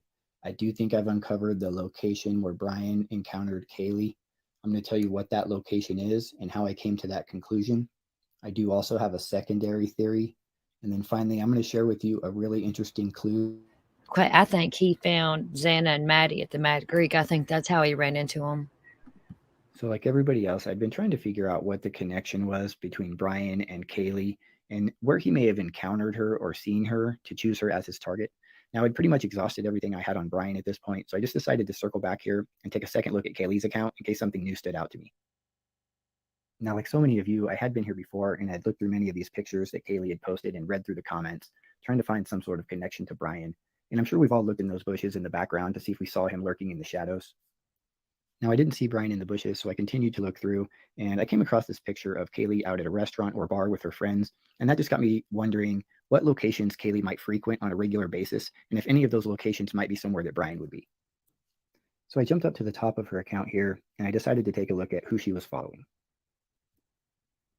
Now, there's 850 or so accounts that Kaylee's following, and as I scrolled through these, I noticed that most of these accounts are friends and family. She was very popular, very loved, very social. So it's a pretty normal Instagram account as far as a college girl would go. Now, one other thing I noticed while looking through this account was she seems to be a coffee lover. There was a lot of different coffee shops that she's following. The other thing I noticed about Kaylee was she seemed to like vintage apparel, vintage decoration type stuff. There were some vintage shops that she was following. Now, another account that I noticed was this one here called Pullman Local. So that made me pretty confident that Kaylee was interested in Pullman. This account here is where you would go if you were looking for places to shop and eat and to go out for a good time in Pullman. So at this point, I was pretty confident that Kaylee had an interest in Pullman and that she frequented that area. So I wanted to look a little bit closer at these coffee houses that she was going to see if any of those were in Pullman, to see if how many were in Pullman, and if any might fit Brian and his personality. Now, this first location, Life CDA, didn't fit what I was looking for because they have live music. It's kind of a large crowd who are dancing and kind of a rowdy environment. And it just didn't seem like the type of place that Brian would go to hang out and watch people. Considering his anxiety, it just didn't seem like somewhere where he would be comfortable. So I continued to work my way down this list. And I was actually able to eliminate these next 4 locations because these are all located in either Moscow or Coeur d'Alene. So that did bring me to these final 2 accounts here. We have the Gypsy Java and we have Crybaby Pullman. You can see those accounts here. And I did find that both of these are located in Pullman. Now, the Gypsy Java is somewhat close to where Brian lives here at the Steptoe Village Apartments. You can see here it's just 2.5 miles away, but it is a drive time of about 9 minutes. It appears that there's some construction, potentially a train crossing or something like that happening here. Now, we don't know how long ago Brian encountered Kaylee, so this work may not have been going on at that time, but you can kind of see the distance here of about 2.5 miles from Brian's house to the Gypsy Java location. Now, the other thing that was interesting here to me about the Gypsy Java was right across the street here, we see the Pooch Park. And we do know that Kaylee's a dog lover. And I could just imagine that maybe Kaylee would come into town here and grab herself a coffee and maybe let Murphy play at the park a little bit. Now, having that as a possibility, I decided to go ahead and reach out to the Gypsy Java to see if they could help me with figuring out if Kaylee had been there. And they actually did respond to me, and they did confirm that she had not been at this location, and that the last transaction they had for her was at the Moscow location in February of 2022. So at this point, we've narrowed it down to just one coffee cafe shop in Pullman that Kaylee's following, and that is called Crybaby Pullman. Now you can see here that the Crybaby Cafe is located just 1.1 miles away from Brian's apartment complex. It's also very close to the Coug, which is a very popular hangout for the college kids in Pullman. Now, one thing that really stood out to me about the Crybaby Cafe that I believe would appeal to Kaylee as well is it is a pet-friendly location with a very large outdoor seating area. Here's a view of the outdoor beer garden that they have, and you can see here that this outdoor beer garden is right on this main road where cars can pass by and easily see anybody who is out here on the patio having a drink or just hanging out. So again, everybody, we started with 7 accounts that she's following. we narrowed it down to just one account. This one location is just a mile away from Brian's apartment. It has clear visibility where somebody could see the diners from a distance and not be noticed. And it's a very popular hangout for students that Brian would know about. Now, I need to know what you all think about this theory, and that idea being that Brian saw Kaylee at the Crybaby Cafe, maybe hanging out with Murphy on the patio, and that's where he first encountered her and chose her as his target. Now, I do have a secondary theory because I did come across some additional evidence in my research that I do want to share with you all, because this could also be a very strong possibility on how they cross paths. So while I was researching Kaylee, I did come across this tweet that she had retweeted back on around August 18th of 2018. So this would have been when Kaylee was a teenager, I believe about 16 or 17. And this tweet says, "Is anyone worried they're going to be fucked up forever? Like, I started struggling with mental health issues at 11 or 12, and I'm 23 now, and I just feel like this is going to be my shitty life forever, and things will never get better." Now, this piqued my interest because we all know that Brian has some mental health issues, and that could be centered around anxiety and depression and antisocial disorder. So it made me wonder a little bit about what Kaylee's connection is to this. When I read that tweet, it reminded me of another account that I just kind of had disregarded while I was looking into the coffee shop connections. And that's this account right here where it says the Anxiety Healer. And this to me is important because the tweet from Kaylee or the retweet from Kaylee back in 2018 doesn't really tell us too much. But the fact here that she is also still currently following something called an anxiety healer makes me wonder if Kaylee may have been dealing with some of her own issues personally. Now, I have to wonder, because we do know that Brian is also dealing with some mental issues, if possibly Kaylee may have been going to a clinic or to some place where she was getting treatment or medication for this and may have come across Brian in that process. As you can see here, promoting mental health awareness and suicide prevention. And Anxiety Healer also has a merchandise option, and the sweaters here say mental health matters. Now, to support my idea that Kaylee may have been dealing with some anxiety issues, is she was also following this account here called The Source Cannabis. Now, this account actually comes out of Canada, but within Pullman, Washington, there are many marijuana dispensaries, and it is a common thing for people who are suffering from anxiety to use that product to help with that issue. Kaylee was also following another account that centered around CBD, and that is also another thing that people use to deal with anxiety. Please let me know what you think, everybody. I do think there's a very strong possibility that Kaylee may have been seen by Brian while she was at the Crybaby Pullman, but I do also think that it is a very possible scenario that Kaylee may have crossed paths with Brian at a mental health facility that he was also at one point or another. This could be as innocent as just picking up some medication, or even just being in the same parking lot as he's walking in and she's walking to her car. Now, I did promise at the beginning of the video that I had an interesting clue to share with you all that I came across during my research. Now, as I was looking for locations where Kaylee may have been hanging out in Pullman, Washington, I did come across this bar called the Birch and Barley, and I couldn't help but notice this guy sitting in the background near these college girls by himself with his head down. Now, in my opinion, this does look a lot like Brian, but I'm not quite sure, so I do want to share this with all of you and get your thoughts on this. I'm not saying it's Brian. I'm not saying it's not Brian, and that's why I want to get everybody else's opinion here. But I'm going to zoom in for you and give you a nice side-by-side of a known picture of Brian along with this picture, so you can all let me know what you think. Now, if you do think this is Brian, please put a 1 in the comments.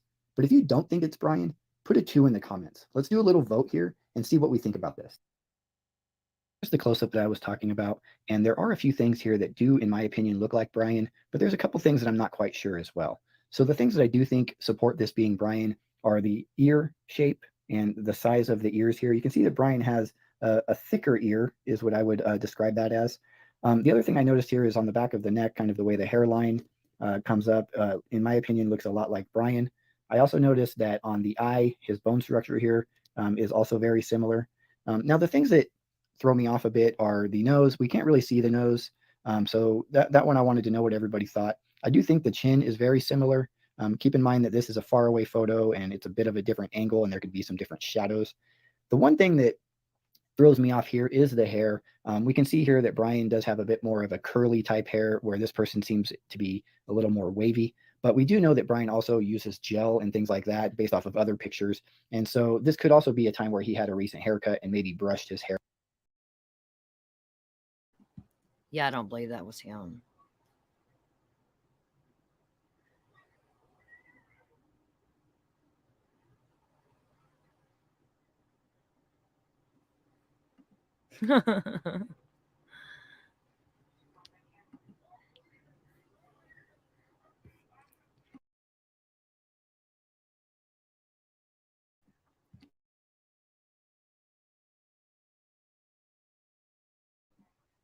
I think it was that Mad Greek restaurant. Xana and Maddie, two of them, as a vegan restaurant. That Mad Greek is, it's vegan.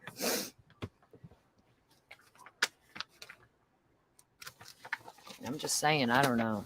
I think that's because Kaylee wasn't even supposed to be in town that night. Yeah, don't talk about Washington.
It's a sandwich.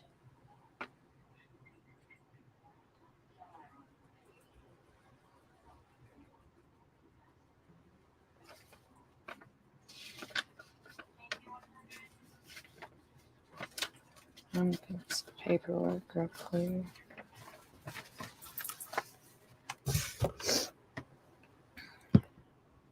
Frank, I'll make you anything you want. Sarny.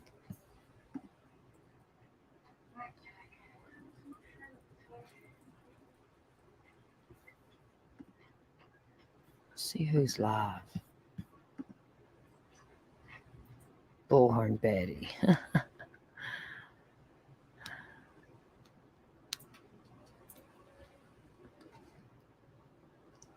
Nobody really here. Let's fucking trope blowhard.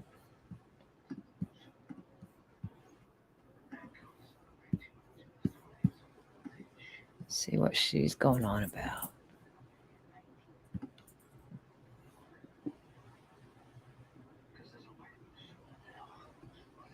Okay, and we're not too far behind. That's good. We can do fair use too. Thank you, Betty.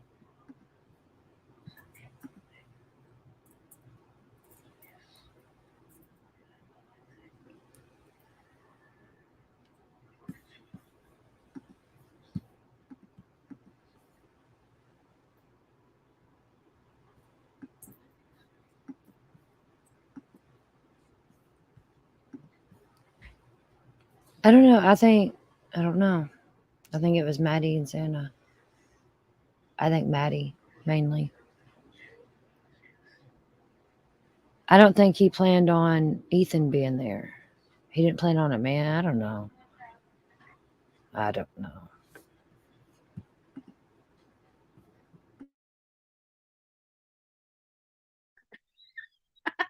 But anyways, had a great time. I love my evening. I love my day. Just a lot. It was just busy. Since my feet hit the ground at 6:30 this morning, I have just been running rugged. For those that are going to be tuning in and watching this on replay, please check your notification bells. All the people in the chat, please check your notification bells. I want to make sure that those are all on. We had some glitches go on with YouTube yesterday. All of our number counts were really really, really down. Well, I just checked them a little bit and they're back up again. So we're doing good. I just get really nervous when we start getting glitches and stuff like that from YouTube. It unnerves me a little bit because you never know. I mean, we're at their mercy, right? We're at their mercy. So anyways, good evening, Miss Robin. Rebel Ray, nice to see you. Belinda, nice to see you. Misty, Pam C, Emma M. Bullhorn Betty is present. Net L. Caroline, Cool Gamer, nice to see you. Donna Sellers. It's Chili Chick. That's right, Chili Chick. It's supposed to be chilly here tomorrow. I hear when I wake up in the morning, it's supposed to be like 58 degrees here in Florida. So guess what I'm going to be doing? I'm going to be in the house. And also, I wanted to let you guys know, if you haven't noticed, I've been moving the schedule around because I'm getting... It's not that cold here. She's further south than me. It's not that cold. She's lying. back into I'm taking back some commitments that I had prior to starting this channel. You know, I've traveled all over the country. I've been trying to keep up with all the stuff that I was committed to the year before last. And it just got too hard for me last year. But looks like she's got a new gold chain on there. Where in the hell? Is this her bedroom? She's streaming in the bed too. I sit in the bed a lot and stream. as part of my goals that I have set out for myself personally, as well as the Bullhorn Betty channel, it has pushed me back out there. You know, it's a rough, it's pretty rough out there. You know what I'm saying? So, but it's what gave me the thick skin to deal with YouTube and all the crap that comes with it. But at the end of the day, there's just some things I just can't accept anymore. And when it comes to the children, I can't do it. So it's just time to get back out there and, you know, start shaking the tree and seeing if we can get some serious stuff taken care of. It's necessary. It's what's needed, and we're going to be pushing for it. But I don't want to turn this into a political talk all the time. We know what we need to do. I'm working on it. Once I sit down, I've got a specific person I'm not going to talk about, but because you know people like to stop me. So y'all go troller, y'all. So, but I am working. I am going to be setting up a time to work with this person. Once I get in front of this person about this, they will be giving me kind of the roadmap, and then we'll decide about the letter that we're going to need to start sending out to all of you guys. Right? You guys are going to have to send out these letters to your people in your states as well, and it's going to be more focused on the two agenda. Well, I guess we need to put all three of them because at the end of the day, we need to know. We just need to probably do all three, but we'll see what is suggested before we start the form letter. That's why I never got it out. It's because I didn't want to do something and then have to redo it because we did it wrong. So I prefer just going ahead and doing it. I know we have a low chat tonight, but I'm never on this late at night. I just popped in here. Well, I'm on this late at night whenever I'm out in the field, but I haven't been out in the field. I just happened to be coming into the house and I'm like, well, you know, I'm still wide awake. Right. So I'm just like, well, let's go live. And this is, like I said, this is going to be short. We're going to be discussing, you know, what did we miss with Bryan Kohberger? What did we miss in this case? You know, some people, I heard through the grapevine. I have not seen it myself. Maybe you guys can help me with it. But somebody had let me know that there was a transcript that came out from court or the video from court. I haven't yet found it. You can email it to me. Let's watch it because somebody said there was something stated that caught their attention. And I know we've been around, and many of you guys, and I've been explaining it a different way. Many of you guys are saying, you know, because one of his first questions when he was arrested, when Bryan Kohberger was arrested, for those that are just tuning in, let me just take a step back. For those that are just tuning in to this channel, you haven't seen me you're seeing me for the first time. I'm Bullhorn Betty. I travel this country covering true crime cases, and I do a lot of crazy stuff. Okay, I'm very controversial. I don't think I'm controversial, but people think I'm controversial. Okay, I'm pretty pointed. I don't mince my words, and I'm very direct. You're dumb as fuck, the Idaho really. court case. This is the case of 4 University of Idaho students being killed in their off-campus I don't housing. think she really Many gives a shit people, about true you know, crime. this It's story just from out the money. gate from, you know, I mean, 4 people were killed in their home with a knife. So you got to imagine that the brutality of this particular crime and the fact that no one called law enforcement for 8 hours. 8 hours. That was always a problem. You know, No for me. shit, Betty. Relating friends and everything like that. That was why I wanted to go out there before I started pointing the finger at anybody, especially them being this age and this, you know, they're vulnerable. Or maybe even last night, but you know, we let the Gonzalez family know that before we released this particular interview, we would make sure that they had. What interview? Let's The time we went out there because Olivia was personally invited by the Gonzalez family to attend the memorial, and so we went out there and we got an opportunity to meet with the family. That is going to be going forward tomorrow. I don't know if you guys noticed that, but if you guys go to my channel, go over to the lives, or I guess it might even be on the front page. I don't know what it looks like on your end. I only know what it looks like on my end. But we are going to be discussing the Gonzalez interview. Many people were asking, where is the interview? Where is the interview? It was a very long interview. Olivia had a lot of work to do on it. She finally completed it, I think, just a little bit earlier today, or maybe even last night. But, you know, we let the Gonzalez family know that before we released this particular interview, we would make sure that they had a copy of what was being released. So Olivia is going to be joining us tomorrow. We're going to start the live like around 9. Olivia should be joining us around 9:30, and we're going to have a discussion on I some see you, of fairy the floss. interview. We get a sneak peek of the interview here on the Bullhorn Betty channel. So if you want a sneak peek of what we had, what we've discussed with the Gonzalez family, tune in. We will be dropping the videos sometime tomorrow mid-morning, and then we'll let you guys have an hour because it's a long video, but it's well worth every minute, I promise you. And we're going to drop that interview, I would say mid-morning, and then later we're going to give you guys about an hour, hour and a half to watch it and review it, and then we're going to come live on Olivia's channel and have a discussion about it. We went a different route on this particular interview, and I think, hindsight now we see, I think it was the right decision we made at the time to do the interview with April that she's having, but it's just very heartbreaking to know it's upon these families. They were family, all of them. God, you're just even though fucking I call them repeaters. family. It's the family.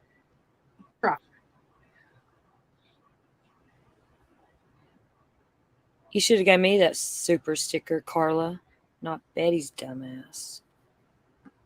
So thank you so much. God bless you. God bless all of you in here tonight. So I'm going to open up the phone lines, and I'm opening up the phone lines because I want to hear from you. Who watched this this court proceeding? Where they're allowed to have cameras in the courtroom, there's no live proceedings allowed to go on. So everything that they are getting inside the courtroom items, and I was, Max, send us some warm air this way, chicken noodle girl. I'm not looking forward to 58-degree weather tomorrow. Hopefully it warms up. We got lines coming into the house tomorrow. We're getting the yard dug up and new lines put in to the house, and we've got estimates for the roof, being put on, or being given. So I got to wait for the roofer and the diggers, and we've got. So I don't know what my day's like. It's going to be tomorrow, but what I did do is it's Friday the 13th. So in the morning we're going to have that live with Olivia.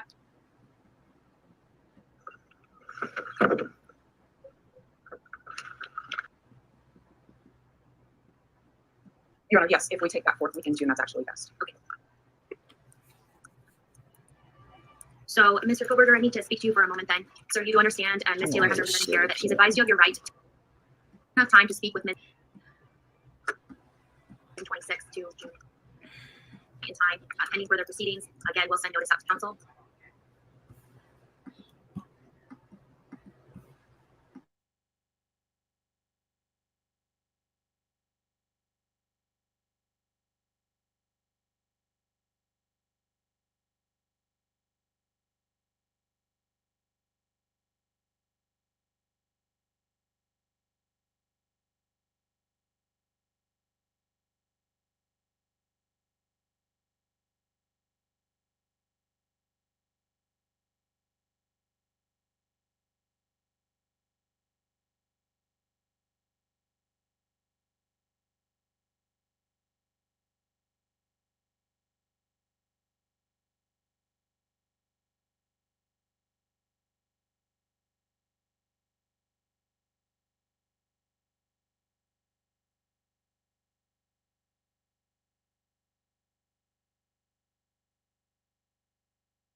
Yeah, tomorrow's Friday. She had a desk. Are you freaking kidding me? No way. That lady, I wouldn't even call her a lady. She's freaking nuts. A desk, really? That's crazy.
Y'all living in the past. I'm not no freaking spring chicken no more, Stonefly. I'm not a spring chicken anymore, honey. I'm starting to get old, and I can feel it. It's bad.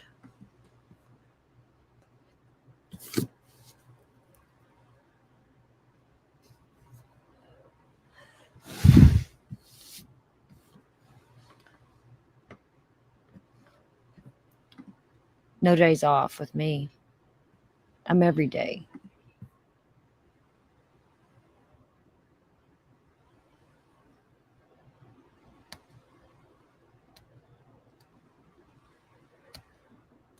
Hush, Frank. You ain't supposed to tell.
I feel that with my soul, Allie. I'm mentally, physically, everything exhausted. And I don't know. This is my happy place, I guess. It's weird. I don't know. One day this place might help me to be able to get out and get a better life. You know what I mean?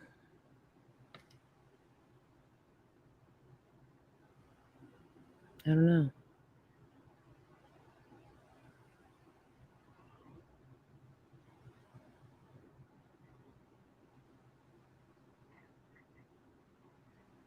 You're older than who, Wacky?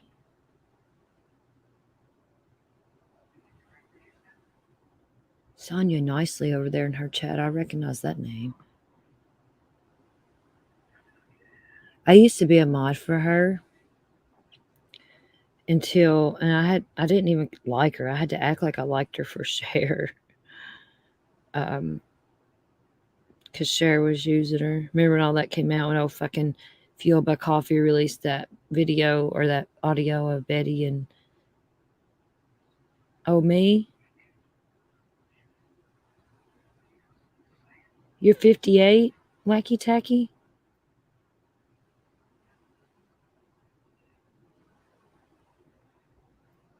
Allie here said some shit I'd say.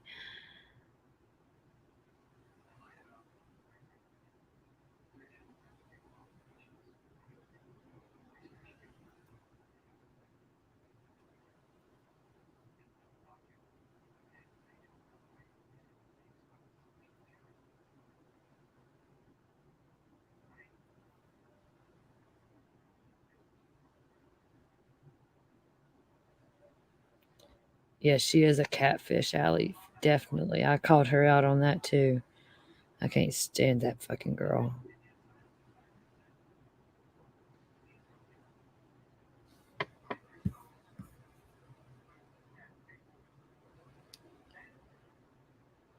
All right, we should have some fair use footage here to see.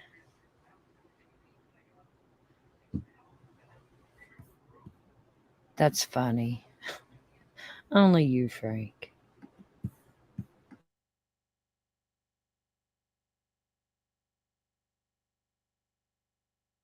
And we will be in recess for this morning. All right, let me get back over here. Let's remove that. There we go.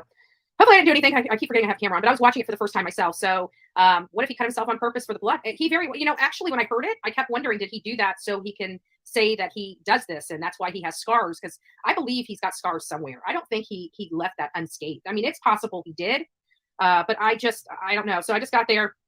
Kohberger's preliminary hearing into the calendar from July 26, 2023, and I put it to 10 a.m. Friday, June 30th. So that whole entire week is going to be reserved for the preliminary hearing for Bryan Kohberger. There may be court proceedings that come out. Is she in her damn bra or a nightie? What the fuck? I'll keep monitoring his court case, and I'm sure news and Twitter and everything else will keep us up to date with any possible changes that may happen on his court date, or if they have any kind of evidentiary type of hearings prior to that. I agree, Allie. I agree. She is. She grooms people. I'm going to have to get myself, caught up on that. And so I'll start looking at their Idaho rules of civil procedure and, obviously some of the administrative procedures for Latah County. Latah County. So they should have their own, court proceedings and procedures. And Ellie, it looks like a bra. Anyways, guys, I'm like losing steam really, really quick. I'm getting tired. What? Oh Lord. So anyways, let me get these phones open so you guys can call in and let me know, what do you think we missed? We obviously, I knew that we were going to, and I told you that I set I don't know, I don't want to call it a standard. My brain's not working. I've been running all day, but I set the tone. I wanted to make sure I set the tone early on, that, this was not going to be somebody that we probably were even looking at. Why is really my question. Why weren't we looking at him? Why didn't we know about him? And it's probably because he had really no connection to these kids. And that's kind of what we're hearing. We're hearing that he has like no real connection to these kids. I don't know that. Rebel Ray, thanks for becoming the newest member. I don't know if that's a good thing or a bad thing. I'm just joking. We're just a little crazy over here. But we have a good time for the most part. We get trolled and gaslit every now and again, but we try to maintain a drama-free place. The only rules here, guys, is you can have your viewpoints. You don't have to parrot each other. We don't care if you agree with what we say or what we don't say. We give you your voice and we allow you to say your perspective. The only rule is you have to be respectful in chat. You have to be respectful to me and you have to be respectful to one another. You guys can have debates. I mean, having opposing viewpoints make for great debate. And I always will believe that. And I truly believe that. So, and I think that every person's perspective. I mean, think about how much information we were able, for example, many people, I can't even remember what was said the other day, but remember we were on the live and I'm like, I was talking with a guy. I'm like, you know what? I never even thought about it that way. And that's what we get from this channel is just that collaborative brainstorming session of putting the pieces of this puzzle together. And just want to continue down that road. I see ZZT is in the house. Nice to see you, love bug. So I'm exhausted. I'm one tired girl. I'm one tired little girl. Oh yeah, I remember that video. What is Caroline talking about the video? Let me go to your comment, Caroline. Police video of underage drinkers in the field across the scene. We have that video, actually. I think I took the, we'll see it tomorrow. I'll be in the office tomorrow. I mean, I'm obviously feeling much better. The reason why I'm in bed today is because I just got home. It's way, way, way late and I'm exhausted. And so I just got to take my face off before I did. That's why I went live. I'm like, I got my face still on. I'm gonna go live. If they see me without my face again, they're going to think I am like going crazy. So for those that don't know, I was sick for a day. It was I had some kind of allergy thing going on, but it was making my throat hurt and I was really nasally. I still am a little nasally on this side. I don't know why, but I am. But I was still a little nasally and I couldn't sleep well. Even last night, I don't know if it was the nerves from going to this delegation meeting or not, or what it was, but I sat here and tossed and turned and tossed and turned. I finally had to get up, but I think it was more my back because the weather front, that's the bad thing about having neck surgery and having titanium in your neck. You become the Doppler radar. So every time, and trust me, when you have that, like this stuff all appears all tight all the time, behind like the shoulder area and stuff like, so I'm always like right there. It always seems tight and crimped. So I just didn't sleep well last night. And I ended up having to take a whole bunch of Aleve. And or actually, I took ibuprofen. I think I took like 4 ibuprofen. And about a half hour later, my body wasn't aching so bad. I finally was able to get to sleep. And I don't think I went to sleep until like 1 o'clock or 1:30 this morning. And I had to be up at freaking 6:30 in the morning. Let's shake him. I'm born. Hello, baby. Hello. You were the first caller. You are the winner of me. Okay. Well, there was several things last night I was dying to say. And my senior moments hit today. And I'm trying to think back. They were talking about occipital and orbital migraine. Don't mind me, I'm yawning on you, Mom. Sorry, that yawn it was coming out, and I didn't want you to think you were boring me. You're not boring me, I'm just tired. Well, as you know, I suffer and have suffered since 1992 when our car got cut in half by a person that ran red light, from blindness, visual blindness from migraine blindness. Mm-hmm. It's called shutter blindness. Yeah, I remember when you used to have those migraine attacks and had to go lay down. Oh my gosh. Remember the time it hit me when I was driving out to Grandpa's? Oh my God. But anyways, what I was going to say is it's not a mental illness. So this guy quantifying it as depressive, yada, yada, yada, yada. The only thing depressing about a migraine is it hurts like hell and you're sick. You can't handle light. Even though I have permanent visual field loss. So, in other words, it's like having a black cloud in your vision. And when you're driving, I have to look, because my visual field is shrinking. And isn't there a name for that? What is it called? Hold on just a second. Let me read this real quick, Mom. Thank you for all you do and keeping us up to date. I appreciate your reporting. We need mainstream media. Who needs mainstream? Oh, thank you, Beach Life. Appreciate it. Thank you. Hold on, Mom. I got a couple of these things. I just want to get them out. You're such a trooper, BHB. Thank you. As I'm yawning on my mother. I haven't talked to my mom all day, and I finally get to talk to her. I'm just yawning all over her. I feel so bad. Sorry, Mom. What else is new, huh? I'm just tired. I don't know. That's not new. I'm always tired. I missed one. I can't find. Oh, I got it. Okay. Anyways, go ahead. I didn't mean to interrupt you, Mom. Go ahead. As far as the visual snow, now I have never experienced visual snow, but I do have a lot of floaters. I've had a lot of surgeries in my eyeballs, and I went for those injections in the back of my I remember. No, don't even. Yeah, I remember that. I was unnerved about that then. I'm still unnerved about it now. Right, and they hurt like hell. And HE double hockey sticks, Ma. Oh, I'm sorry. Anyway, no, I'm just joking, Ma. And then I was getting that every 3 months. Oh wow. And then my hair fell out. Yuck, that sucks. My hair started falling out like I was on chemotherapy, and I didn't go back for the shots. I went to my doctor and I said, you might as well tell Dr. Lee, forget about it. My hair is more important. But Ruby, Ruby Glamper, yeah, I just call her Ruby. Ruby Pearl. Yeah. Maybe I should call her Ruby Pearl. She said she had the injections. I think she's the one that said she had the injections. It's terrible. And the thing is, insurance doesn't pay for those damn injections. Yeah, but you know what? That's not even really the bad. I mean, I don't think the audience actually knows too. They like the magnitude. Like you've got some major, like not major eye problems, but you've got some issues. Like I remember that one time you sneezed and your filled. Yeah, it was bad. I used to have. Okay, I've had enough of that. Her mom does sound younger. Yeah, she's talking to her mama. I don't want to hear nothing else about that. I was wanting to clown her. She did have her bra or some kind of little nighty, something tip popped out kind of shirt.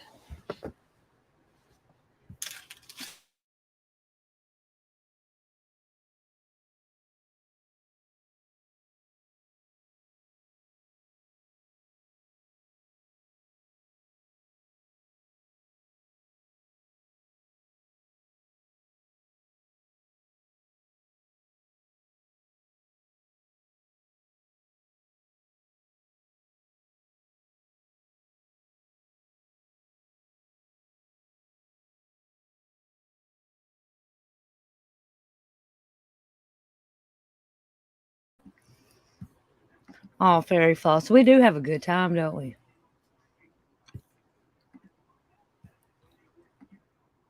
There ain't nobody else live or nothing. You think there would be. There usually is late.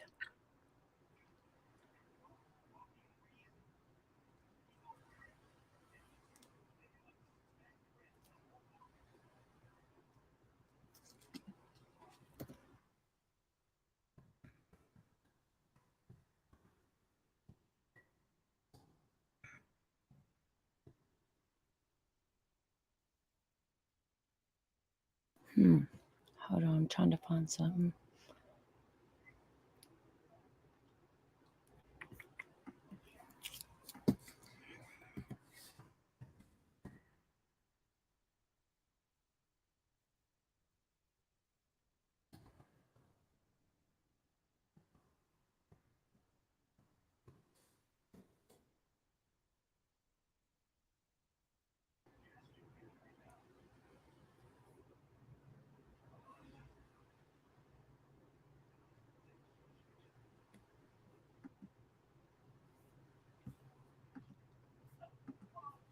Just 1 second, y'all. I know they said Brian Koberger files for his discovery. It's an article, it ain't.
I know, I'm saying. I bet it's Dylan. I'm just saying, in my opinion. That's who I think it is, in my opinion.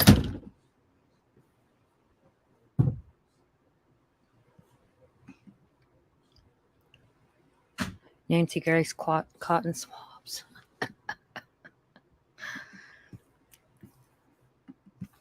Let's see what this says. I do not see no bushy eyebrows. There is no bushy eyebrows. There's some sunglasses, though.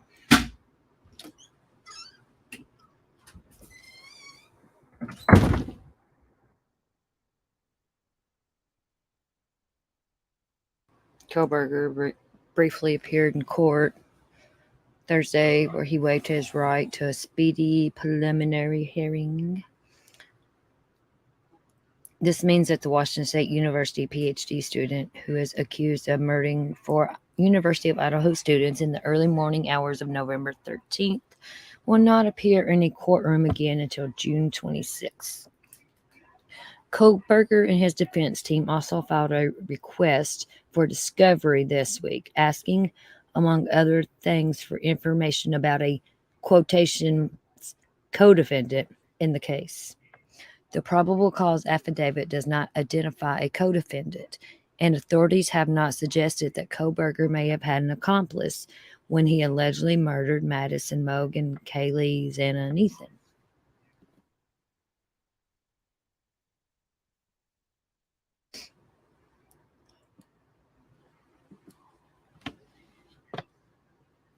Inside Edition Digital previously reported that Kohlberger did ask members of law enforcement if they had arrested another individual in connection with these murders after he was taken into custody last month.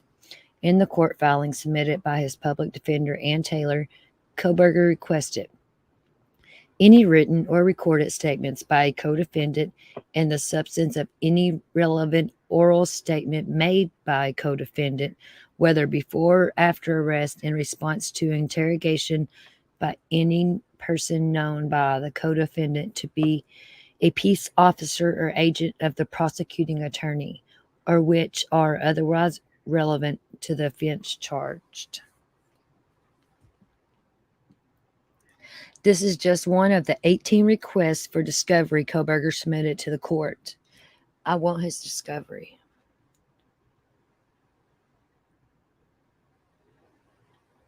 God, that's a lot.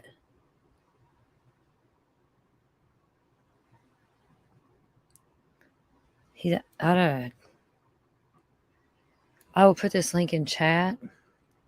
It's on the Inside Edition.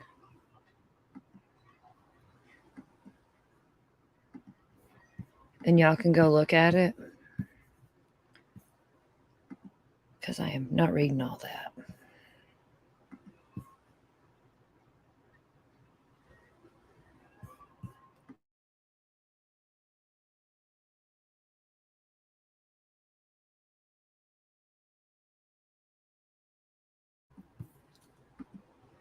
Oh, thank you. I'm getting there. I don't want to read all this. I'll read the main thing if y'all want to finish reading it. And he asked for 18 things for the discovery. I want the discovery. Somebody get me the discovery. We'll go over it.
I know, right, Frank?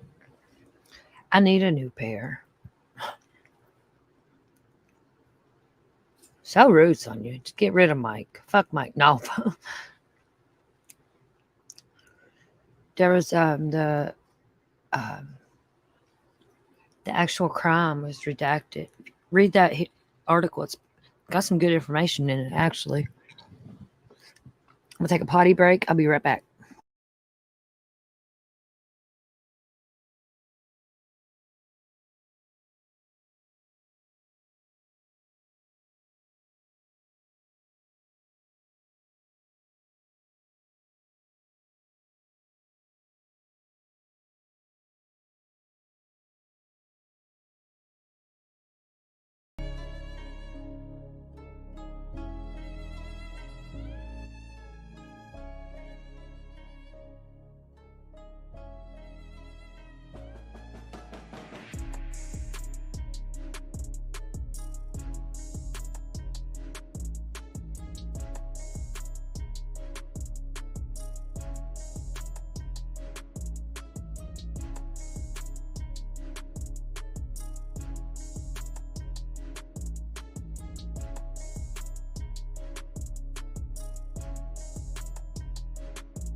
What's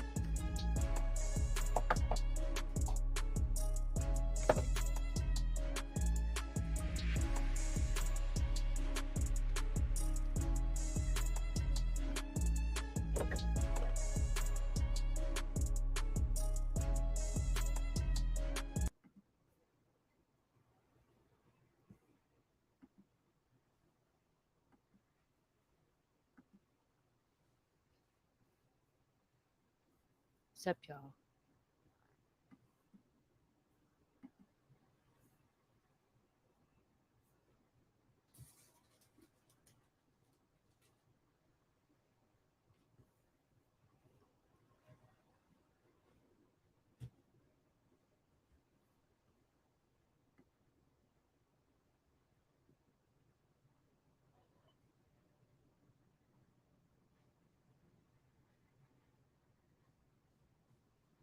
Good night, y'all.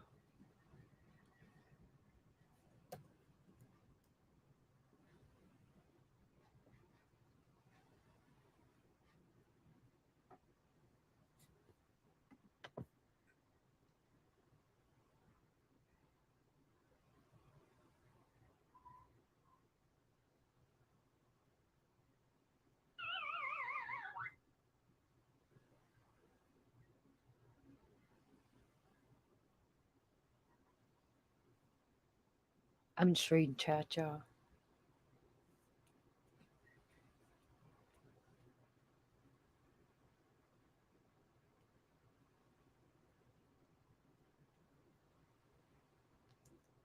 I think I'm gonna call it a night. It's way past my bedtime.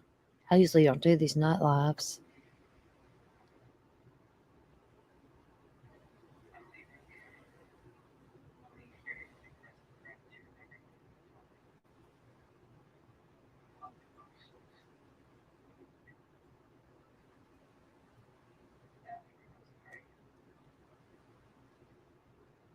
Yeah, I know I'm not muted. I don't care.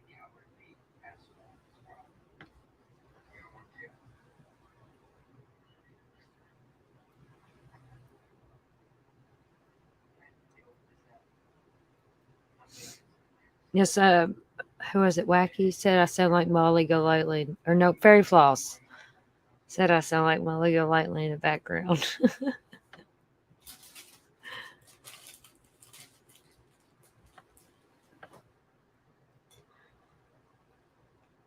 All's good. All's good.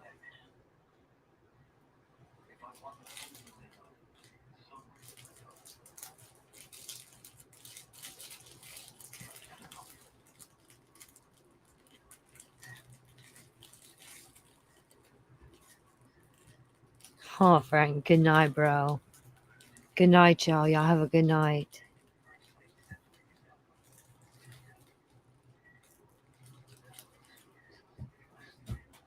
I was telling you I could never do it on screen. No. She's fucking gross.